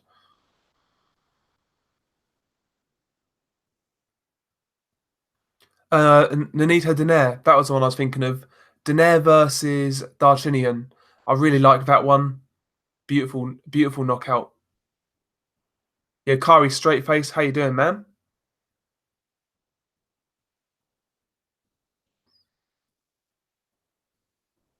Shout out to Kari, man.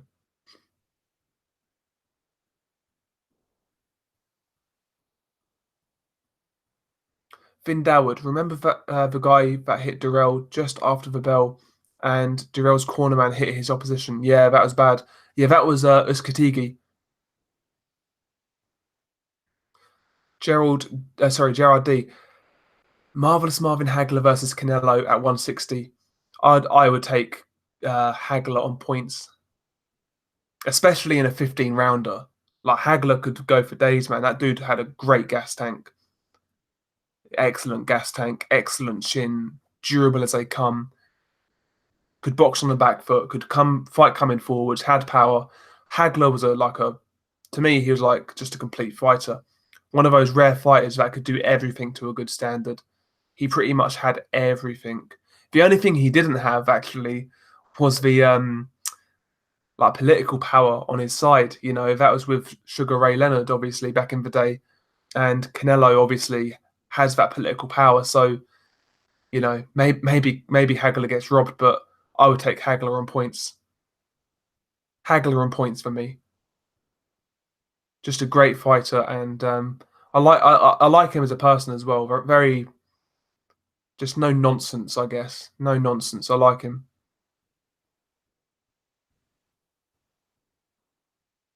Nah, man, Cowie, we're just chopping it up, talking boxing, man. No real topics in particular. We're just going through some brutal knockouts of the past, our favourite knockouts. A few got um, a few got names, you know, but yeah, loads of knockouts just do it for me. I mean, even I know this was a mismatch, but I loved Danny Garcia's knockout against Rod Salka. That was a beautiful knockout, like crazy stuff. Oh, there's so many, man. Just I can't think. I just can't think. Yeah, Kari, great cards this weekend. Very good cards. I'm going to be away, unfortunately, on a week. Well, on Saturday, I'm going to be out, so I can't watch them live. I'll catch up Sunday evening to watch these fights, and I should have post fights late Sunday night. I would say.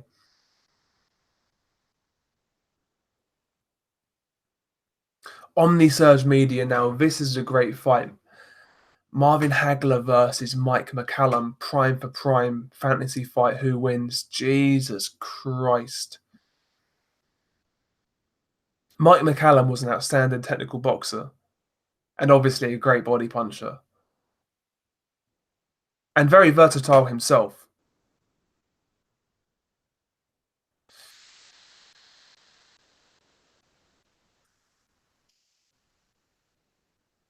Like, I loved McCallum's fights against James Toney. You know, those fights were just technical. They were technical but exciting. Those great fights, man. Who would I pick in that fight, man? Damn, I've always been in the school of thought that Mike McCallum gets mad underrated.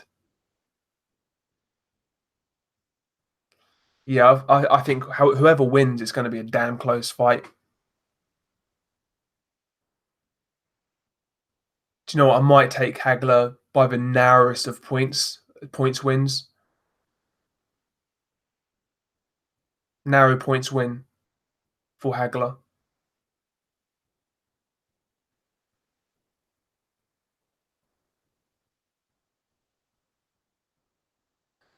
54 Trail Swan. Who's that guy who did a split when Wilder KO'd him? I'm not sure. I'm not sure. Oh, was it Stavern in the second fight?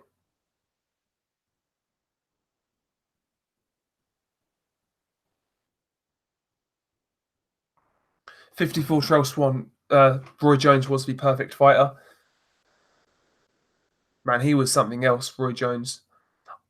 He was something else. His style, man, when he was on top, his style really was pretty much it was close to unbeatable. Obviously, you never say it's unbeatable. You know, he was everyone's beatable, but that style was arguably as close to unbeatable as you could get.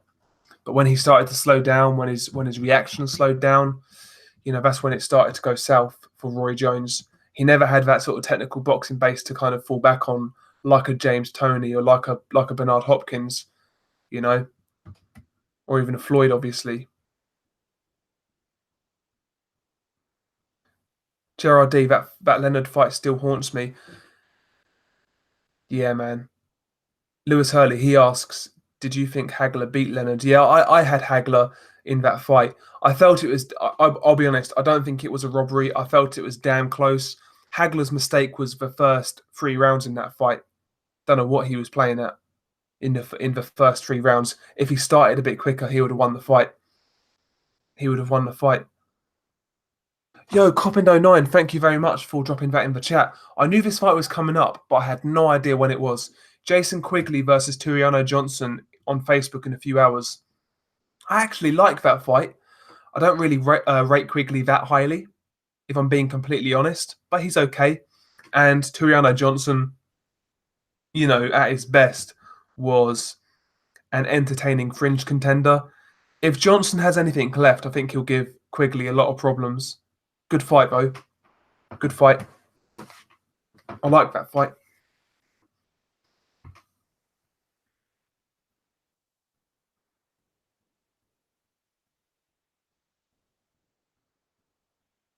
Vin Doward, I like Jeron Ennis. Yeah, he's a good fighter, man. He's a very good prospect. Inactive, though. He's not fought since, I want to say, back end of last year. He's not fought for a while, unfortunately. Not fought for a while. Yeah, MB, it's good to have a few fights on Thursday night. They used to do Thursday night fights way back in the day, apparently. Or was it Tuesday night fights? I don't know, man. I don't know. But yeah, I think Quigley, Johnson's probably past it now, to be honest. I would say Quigley, but I'm not really confident in that. Don't really rate him that highly.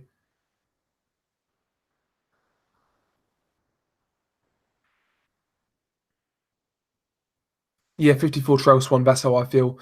I think Kovalev should make a pretty routine job against on yard, sorry.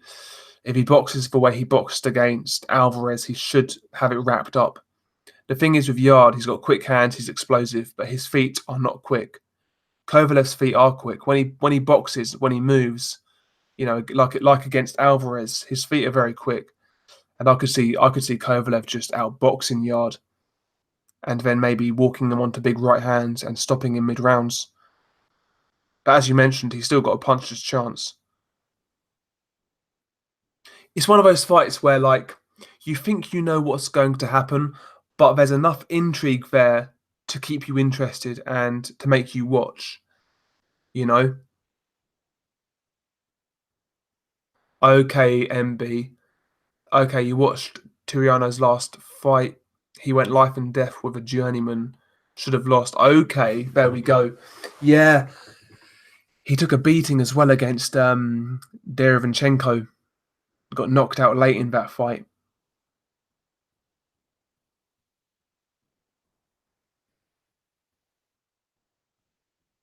Boxing brains. The guy who beat Sorrow and fought Lara, he got popped.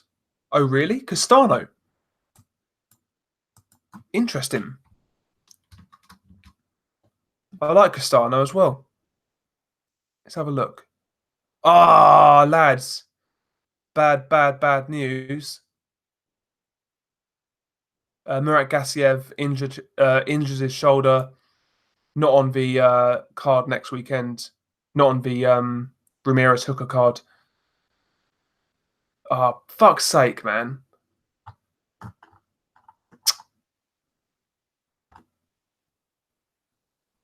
Fuck me. Ah, I'm pissed off about that.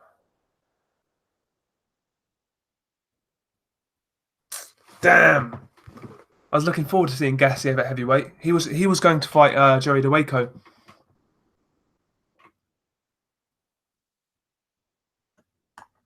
Fuck's sake. Oh well, is what it is. Louis Collazo versus Jose Benavidez is also off. Benavidez suffered a leg injury. That was a good fight, Louis Collazo versus Jose Benavidez. That was a good little fight. But yeah, Benavidez injured. Obviously, he's coming off that Crawford loss. Fuck's sake.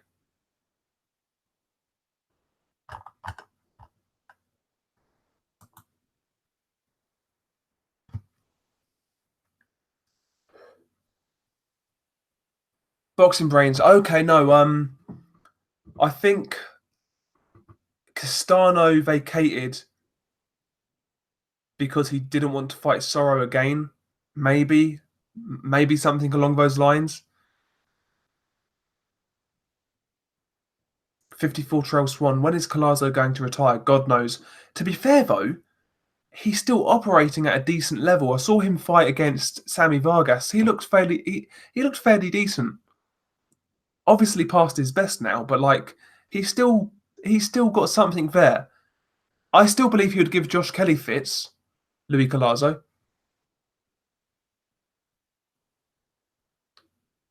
And by the way, Collazo, I've got a lot of time for Collazo as well. Very good fighter, very underrated in his heyday. I'll be honest with you lads, I felt he beat Hatton, Louis Collazo. I felt he beat Hatton, you know? But there we go. There we go. And Boxing Brains has also, in his last comment, he's shed some light in a fight that's going under the radar this weekend. Michel Soro versus Kurabanov. That takes place in France. That is for the WBA super welterweight title. Good fight. Good fight. Should have really done a video on that fight, but it is what it is.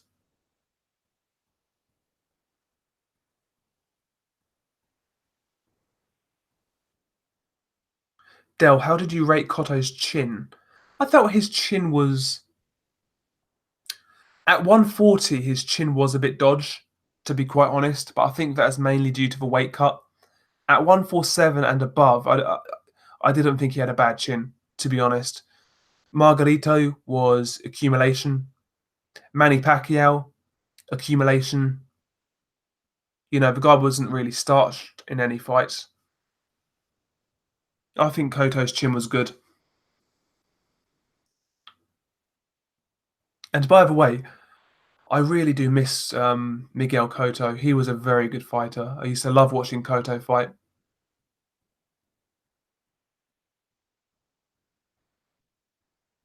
The thing is with Cotto, the back end of his career, really gave him a bad rep. Because people saw him as a diva. He beat Martinez, who was past his best and injured, and ever since then he was kind of unwilling to fight Golovkin, and it was just a bit of a mess. But like people didn't really take into account what the guy did before that. He fought the names, he fought everybody. The dude was a very good fighter. The dude was a very good fighter. Beat Judah, beat Mosley, had those fights with Margarito, gave Floyd a really tough fight. Still had Martinez on the resume, whether he was injured or not. He still had Martinez on the resume. Yeah, Cotto, man. Cotto was a warrior.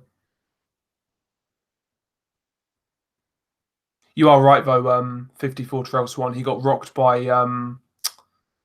Saddam Ali. But I think, to be fair, though, I think Cotto then was washed. I think he was done. Yeah, Miguel Cotto, man. The dude was a warrior, man. He got a lot of abuse in his career, though. Miguel Cotto. He wasn't for everybody. He wasn't for everybody for whatever reason. But I liked him. I liked his style. I liked the fact he fought most of the guys he should have fought. What's not to like, man? I like him. Yeah, Quintana, Mosley, Margarito, Clottey, Pacquiao, Mayorga, Mayweather, Trout, Canelo, Martinez, Malignaggi, Torres, Corley. Yeah, man, he fought some dudes, man. He's got a lot of names on the resume. He's got a lot of names on the resume. Like even guys like Randall Bailey, I think he fought. I think he fought Bailey. Yeah, he did. Yeah, he fought Randall Bailey. Yeah, yeah. The guy had a very good resume. 54 Trail Swan. I heard if Cotto got past Antonio, he would have fought De La Hoya. Yeah, yeah, that would have been a good fight, you know.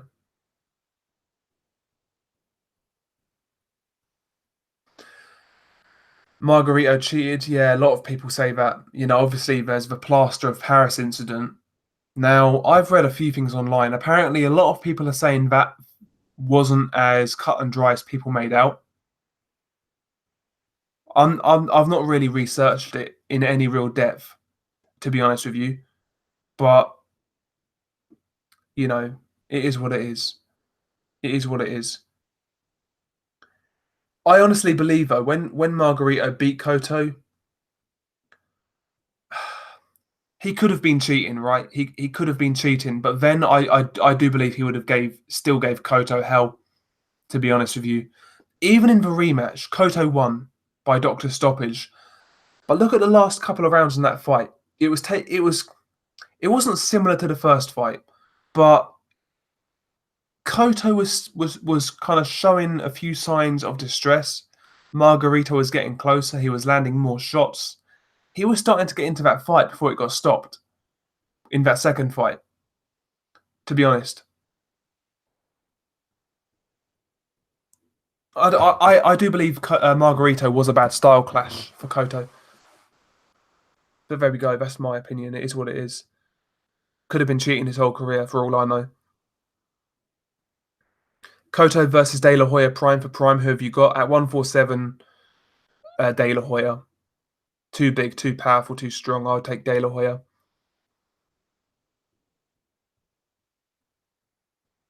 Yeah, he beat an undefeated Malignaggi, 54 Trail Swan. Yeah, he did. He did. Yeah, cop end. Oscar Cotto. Battle of inverted southpaws. Yeah.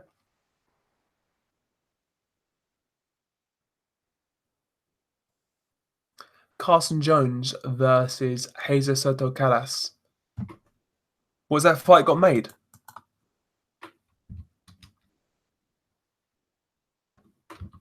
If it did happen, I would take Karras, to be honest with you. I think he'd beat Carson Jones.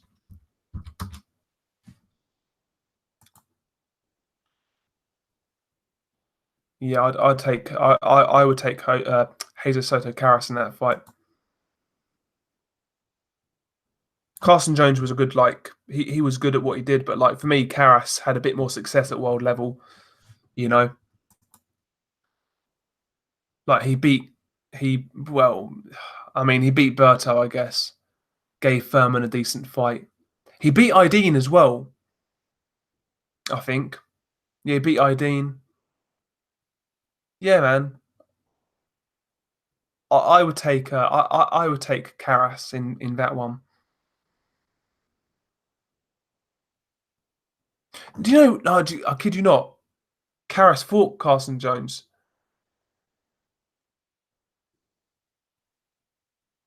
I kid you not. Karras actually fought Carson Jones earlier on in his career, and he beat Carson Jones by UD. I looked at his box rec. I never knew that. I kid you not. I never knew that. There you go. There you go.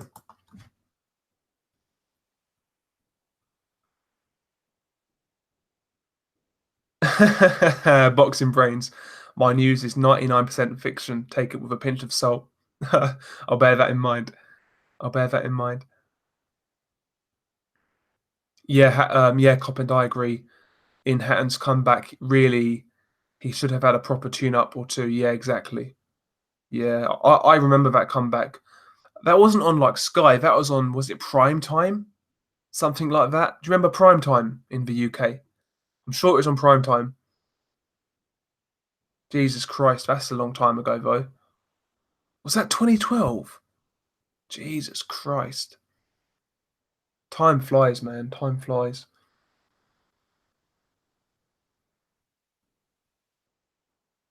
I've got to be honest. When Hatton was doing his thing, I was a kid.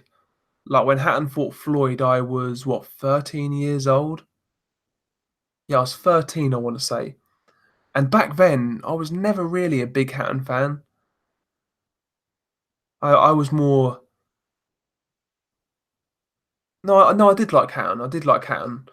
But when, because everyone in my school was picking Hatton to win, but I picked Floyd just because he put the Man United shirt on in the build up. He put the Manchester United shirt on, and that had me sold as a 13-year-old me. That made me pick him. But yeah, man, that was a long time ago, man. Jesus Christ. Yeah, time does fucking fly. The thing I remember most about Hatton versus Floyd was the fact that, to me, it felt like the build up lasted forever. It felt like it was like so long in the making. Do you know what I mean? But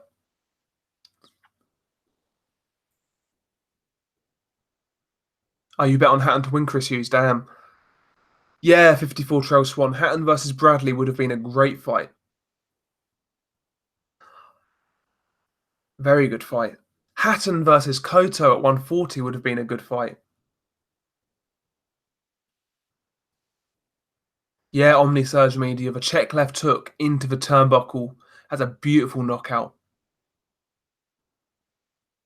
A beautiful knockout. How he just turned that check left hook and he, yeah, man, that's a beautiful knockout. Not like a one punch brutal concussive knockout, but the beauty and the skill of it. You know, beautiful shot. Beautiful shot.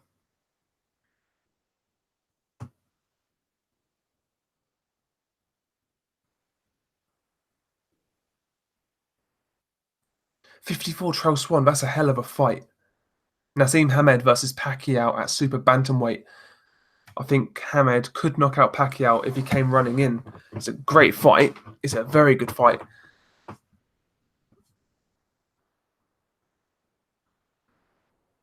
Lewis Hurley, I agree. I agree.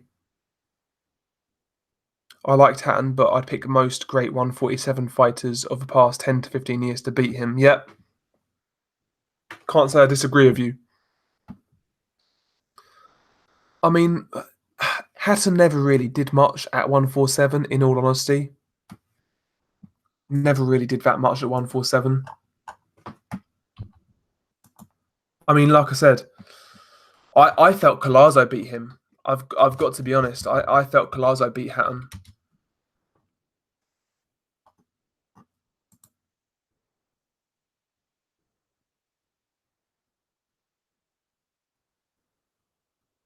Who else did he beat at welterweight? He beat Collazo.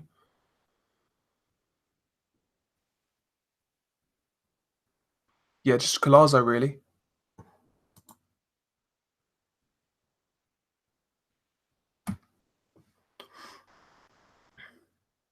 Yeah, Cop and '09. Hatton stayed too long down the WBU route. Yeah, exactly. How would Khan Hatton go, Dell? At 140, I've got to say Hatton.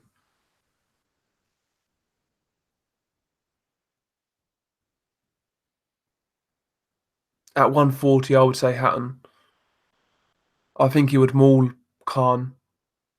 Khan's speed will be a problem, of course, but I think he would struggle with the physicality of Hatton.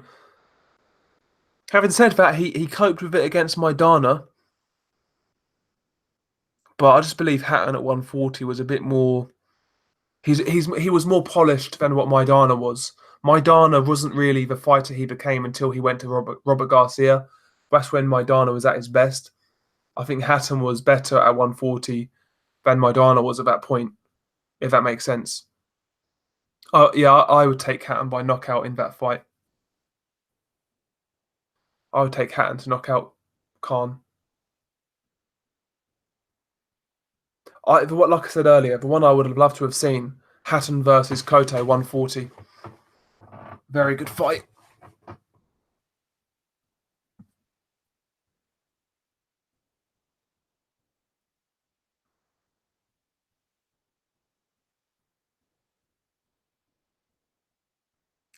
Boxing Brains, most corrupt ref in the UK. In my opinion, it's O'Connor.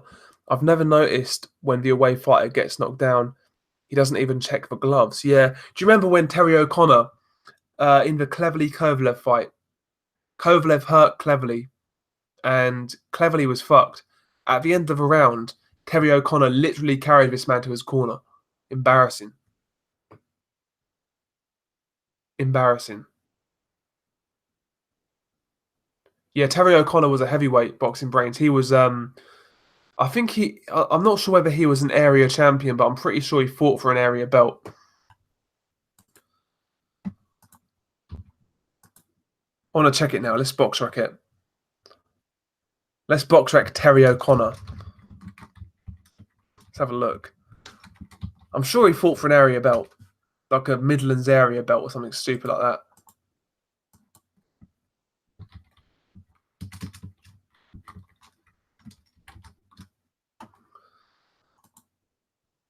Hang on 1 second, lads. Here he is. Terry O'Connor. Look at him. 20-20 with 3 draws. Yeah, he fought for a Midlands area belt. He won he won it as well. Yeah, he won an area belt. There we go.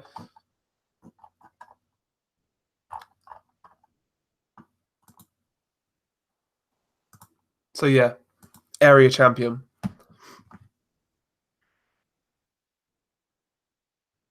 Oh yeah, unrivaled. Terry O'Connor. Yeah, Terry O'Connor, man. No, sorry, Ian John Lewis. Yeah, poor.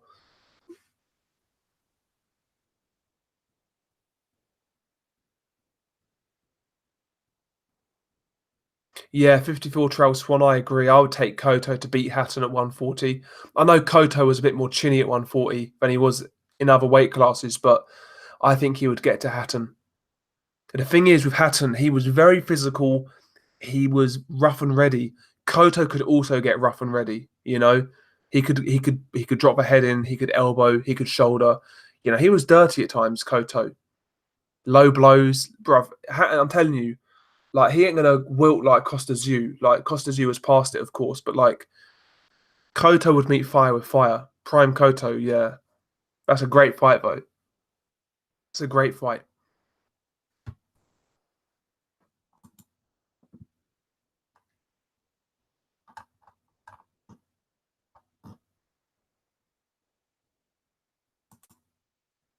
1 second, lads. Got so many tabs open here when we've been box wrecking shit. Like random people like Jesus Soto Caras and that. There we go. There we go. Unrivaled. Dell, who have you got between a prime for prime, Calzaghe and Spinks? 175. I don't think Calzaghe was ever prime at 175, but like I take Spinks, man. I take Spinks to beat Calzaghe at light heavyweight. I mean, he beat guys like Quarry and that, so yeah, you've got to go with Spinks at light heavyweight. Sorry, you've got to go with Spinks. The body of work was there. Yeah, Coppin 09. Yeah, McGee dropped Hatton early on. Yeah, 54 Trail Swan. That's what I do. So I'll look at random fighters, and then I'll look through their record. Then I'll click on another random fighter, and sometimes I've wasted half an hour looking at absolute nonsense. Absolute nonsense. Hatton versus John O'Faxton. Yeah, very good fight, MB. When Amir Khan was on the come up, he was there was talks of Khan versus Faxton back then as well, and a lot of people back then felt Khan was ducking Faxton, believe it or not. You know, it's funny what you remember, man. A lot of people were calling for that fight, Faxton versus Khan. There we go, man.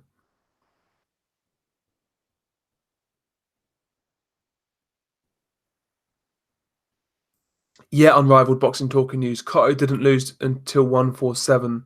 You're right, yeah. Koto's chin was worse at 140 though.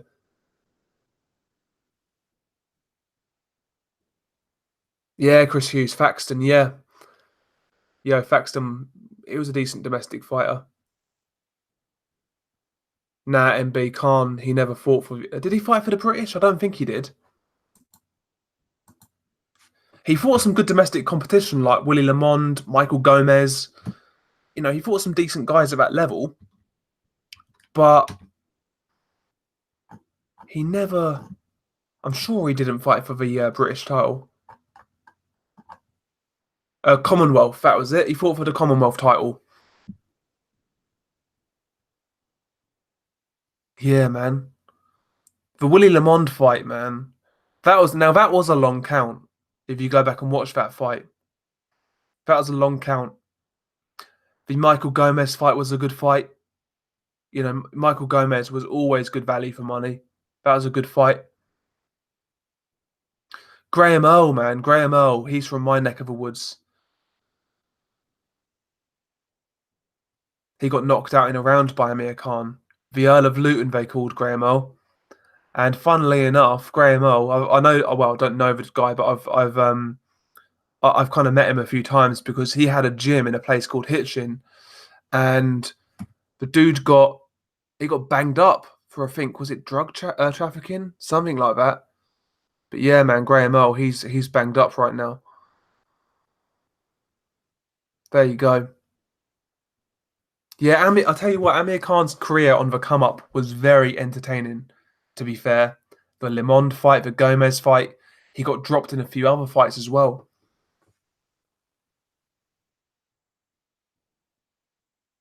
Michael Brody versus Jinchi One is finally up on YouTube. I've not seen it, mate. I'll have to give that a watch. I remember Brody versus Scott Harrison. He fought. Yeah,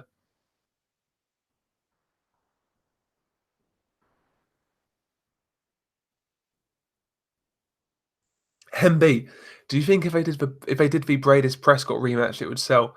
Khan could do it in Dubai. You never know. You never know, man.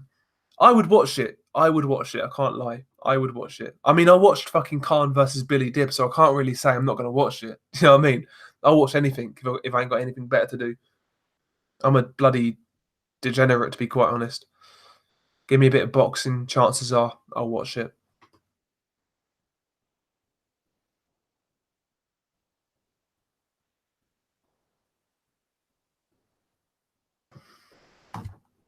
But yeah, man, Amir Khan on the come up was very, very entertaining because Amir Khan, for the start of his career, was on ITV4 a lot of the time. Yeah, he was on ITV4.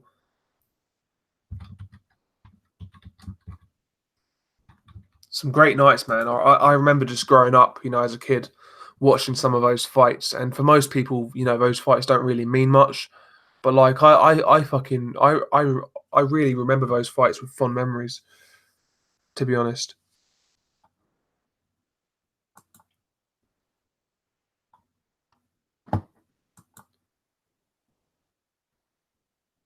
who remembers Bernard Dunn? Bernard Dunn, the Irish. I know he's Irish. Didn't he lose to Martinez?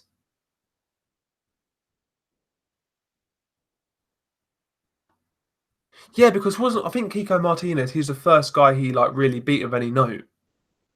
Maybe I'm wrong. Maybe that's the other Irish dude who lost to Rigondeaux. I don't know. I'm sure Martinez beat him. I'm sure Martinez beat Dunn. Ah, it sucks. Omni Surge. Damn, man.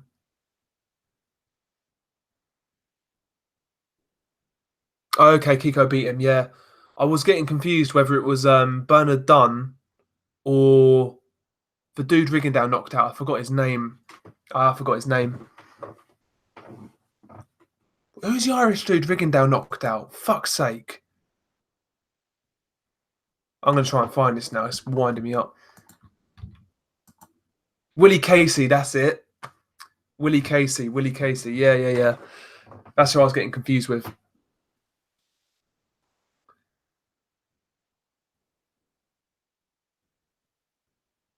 Oh, Coppin 09, really? Yeah, I've heard about like a petition on Twitter about Scott Harrison getting his license back. I mean, if he fights low level fights, you know, earning a few paychecks, I guess.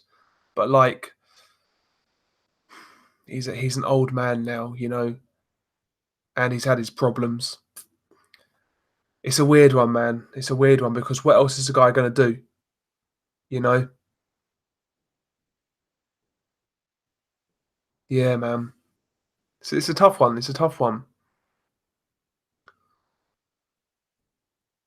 Yeah, 54 Trail Swan, Jazza Dickens versus Kid Galahad. Actually, a decent fight.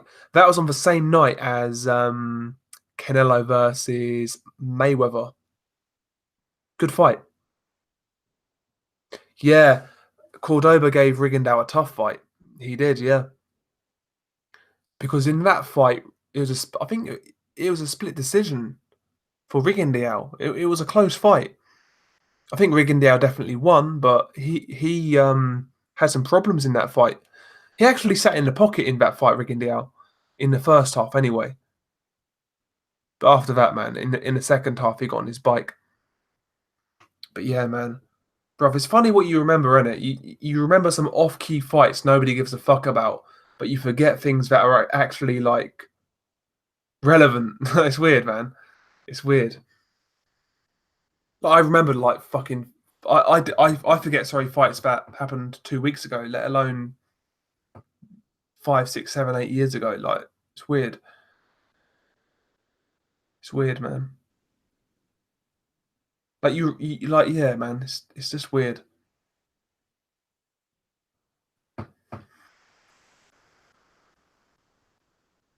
Yeah, man. Cordoba was decent, to be fair. He was decent. Santa Cruz versus Valdez. Who have you got? I've got to say, I've got Santa Cruz in that fight. It'd be a tremendous fight, though. I mean, that's what I'm saying, though. They have a type of fights that should be being made, but you know, two different promoters, not going to happen, and fans don't even try to pressure it because they know it's not going to happen. It's a shame. It's a shame. But yeah, I would certainly take Leo Santa Cruz in that fight. To be honest with you.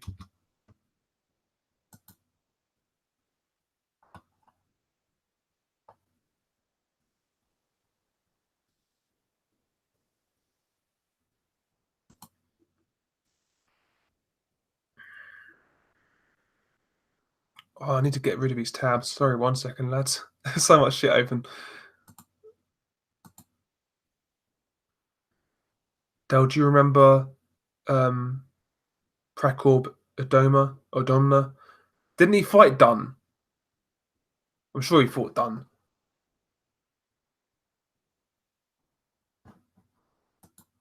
I'm sure he fought Dunn. Maybe I'm wrong. Has anybody been talking about Brian Rose versus Anthony Fowler? Nah, man, not really. I think Brian Rose is toast these days. I think he's done. Anthony Fowler, it's a good name to come back to be honest.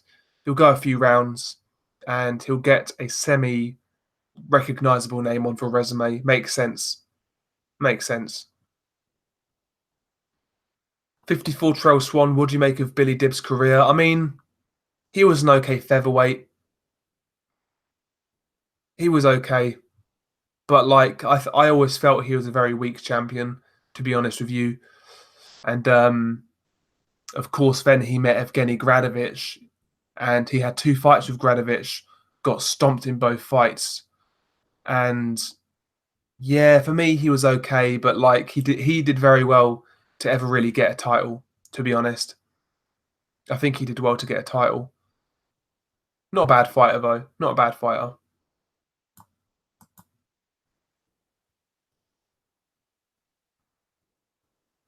In the 90s and 2000s, boxing was full of Manchester boxers. Doesn't seem to be the case anymore. Yeah, there's not many coming out of Manchester right now.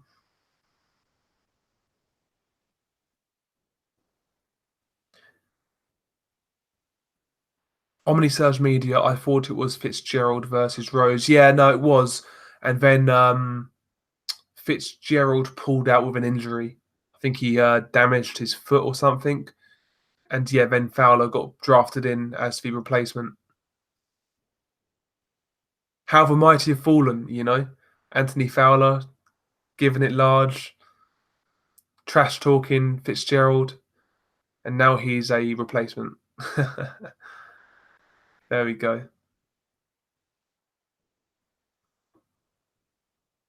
Looking forward to seeing Fitzgerald come back.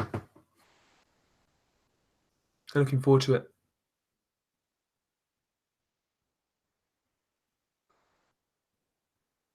Yeah, we've been going for 2 hours, you know, Jesus.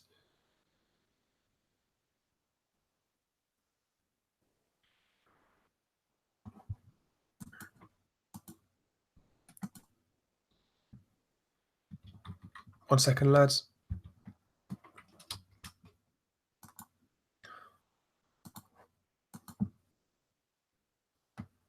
LDBC facts: Makhmudov in bad blood fight for September, now ranked 33 in one body.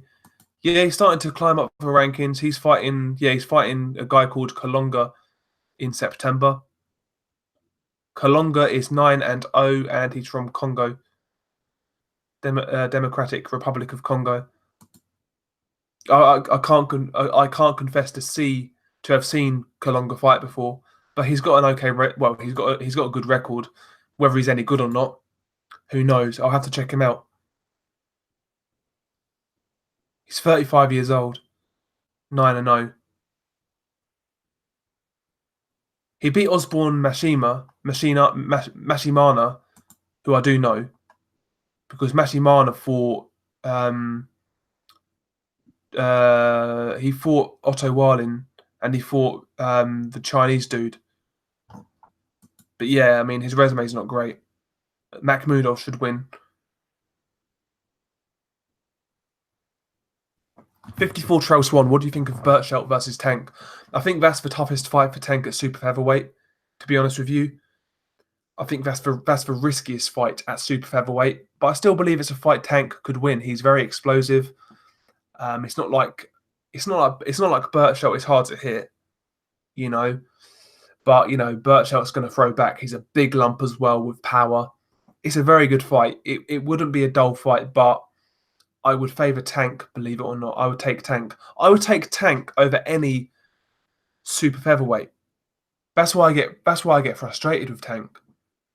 Because I believe he's got the ability to unify that division and become undisputed. But he just doesn't really seem bothered. Doesn't seem bothered, you know? But yeah, I've got a Tank in that fight. I would take Tank. But yeah, that's why I get frustrated with Tank. I just believe he's a great talent that's not being fulfilled right now.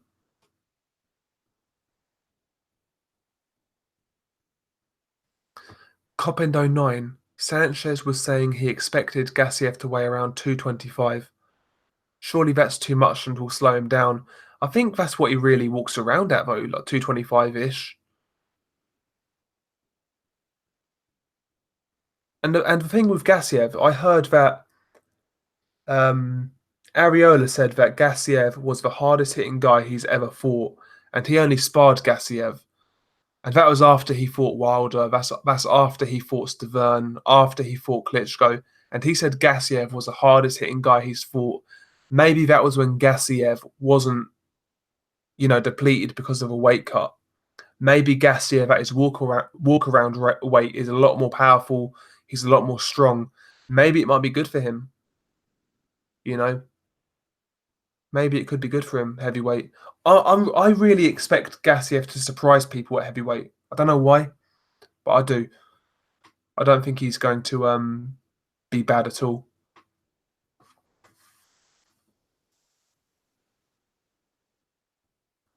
Carbon09, who do you expect to see Bacole fight in his second matchroom fight after Pereira?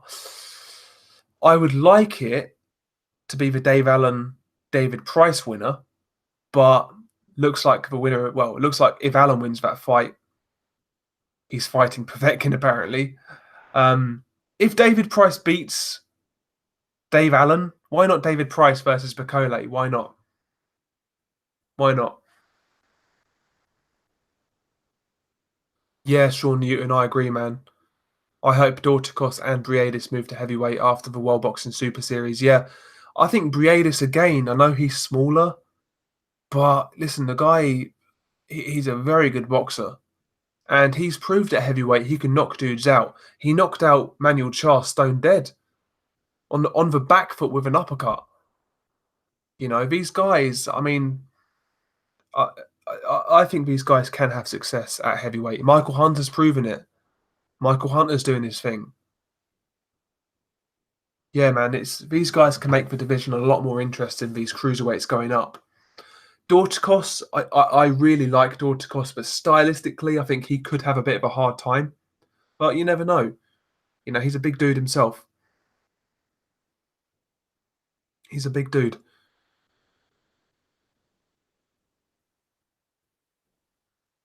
54 Trail Swan. I've got a feeling when Kell retires, he'll look like Naz. Yeah, he'll balloon up in weight.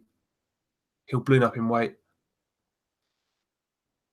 Yeah, Kell Brook, man, he frustrates me as well. Just a waste of talent.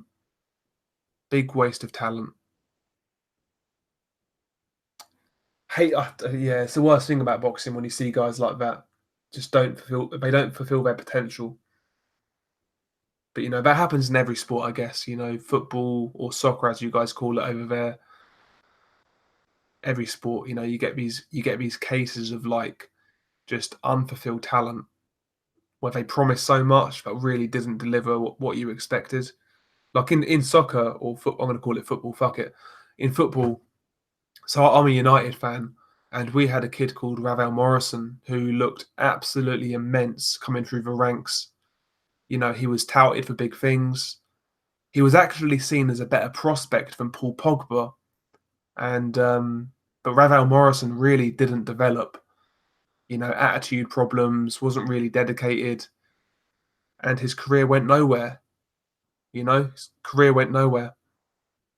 But Pogba, of course, you know, he's gone on to do great things.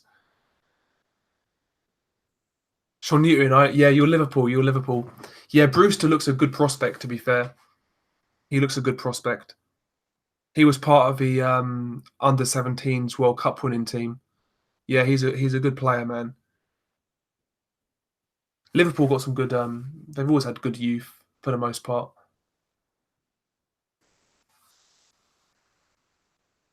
They've got a good youth team.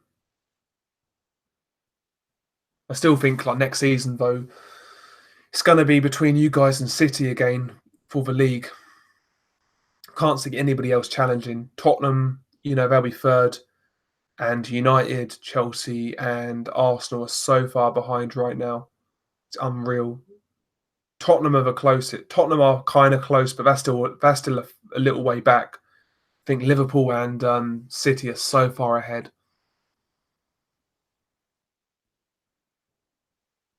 Omnisurge Media, Mayweather versus Margalito. What would have happened if that fight actually took place? I don't know. You know, it would have been a very good fight.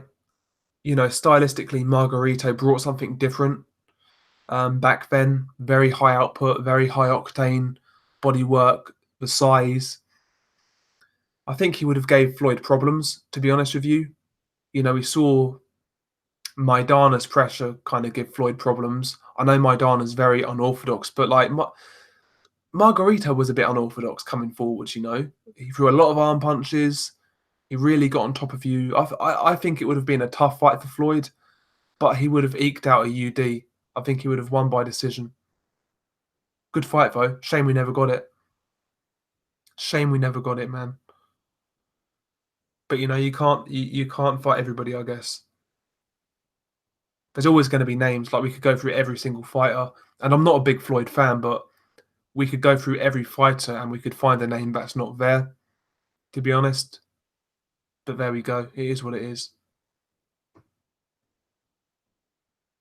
Boxing brains. Ian John Lewis. He's already got White 4 rounds up. Yeah, exactly. Yeah, exactly. He certainly had O'Hara Davis a few rounds up before their fight started. You know, the Vasquez fight. Crazy, man. Crazy.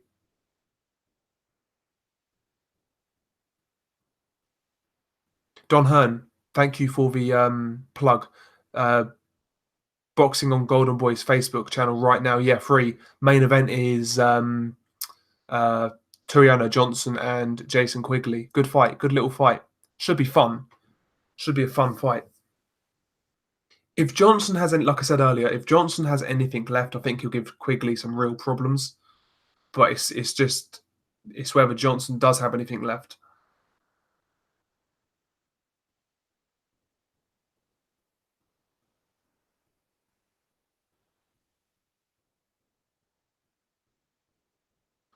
Omnisurge Media, who do you think Canelo will fight next? To be honest, mate, I've got no clue. Maybe if Kovalev wins, I've heard rumors of Kovalev Canelo in December.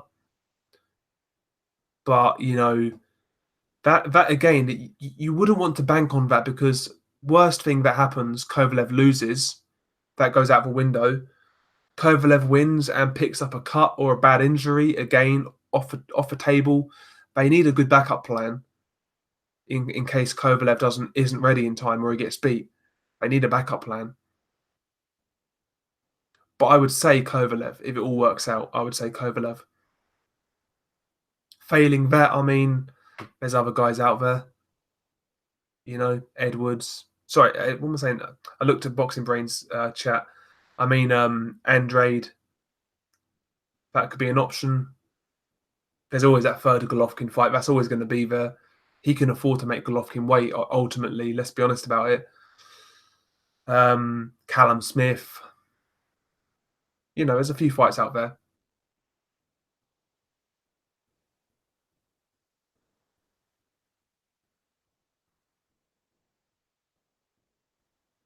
Like Canelo, he'll get a fight. He'll get a fight.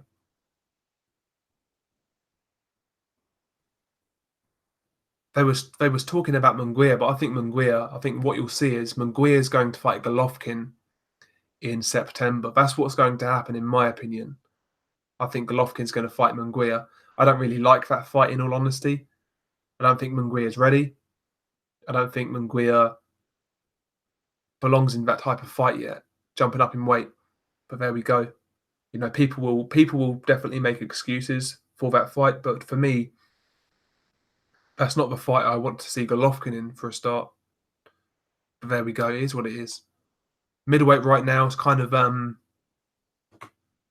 don't know. It's not really pushed on since the Jacobs fight. That is a great fight. I love that fight. But yeah, we'll see what happens, man. It makes sense, Sean, in regards to like having it in on Mexican holiday. It does make sense, but like I just don't think Munguia is ready, to be honest with you. I just don't think he's ready. He's a tough kid who's aggressive, who comes forward. He'll come to fight, but I just think I just think he'll get smashed up, to be honest with you. I think he'll get beat from pillar to post. I'd rather see Golovkin fight Andrade, to be honest with you. Or even they're talking about Derevyanchenko.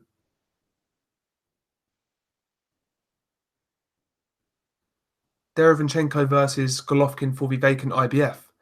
They've spoken about that because the IBF are going to order that purse bid soon for Derevyanchenko versus Canelo, and a lot of people are saying Canelo's going to vacate. So Golovkin versus Derevyanchenko, I wouldn't mind that. I think that'd be a decent fight. Stylistically, it's a good fight. Very good fight.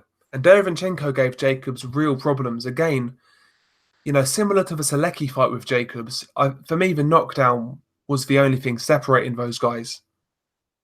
But it was a very good fight. And Derevyanchenko versus Golovkin is a great style matchup.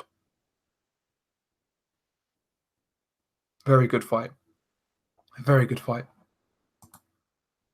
Anyway, lads, we've been going for over 2 hours. I think we're going to wrap it up.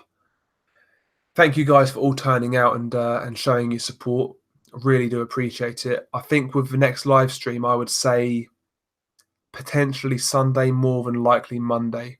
But thank you guys for showing out. Thank you guys for supporting. Hope you guys all enjoy the fights this weekend. I'm not going to see them live. I've got to catch up on Sunday, but hopefully you guys have a great weekend. Peace.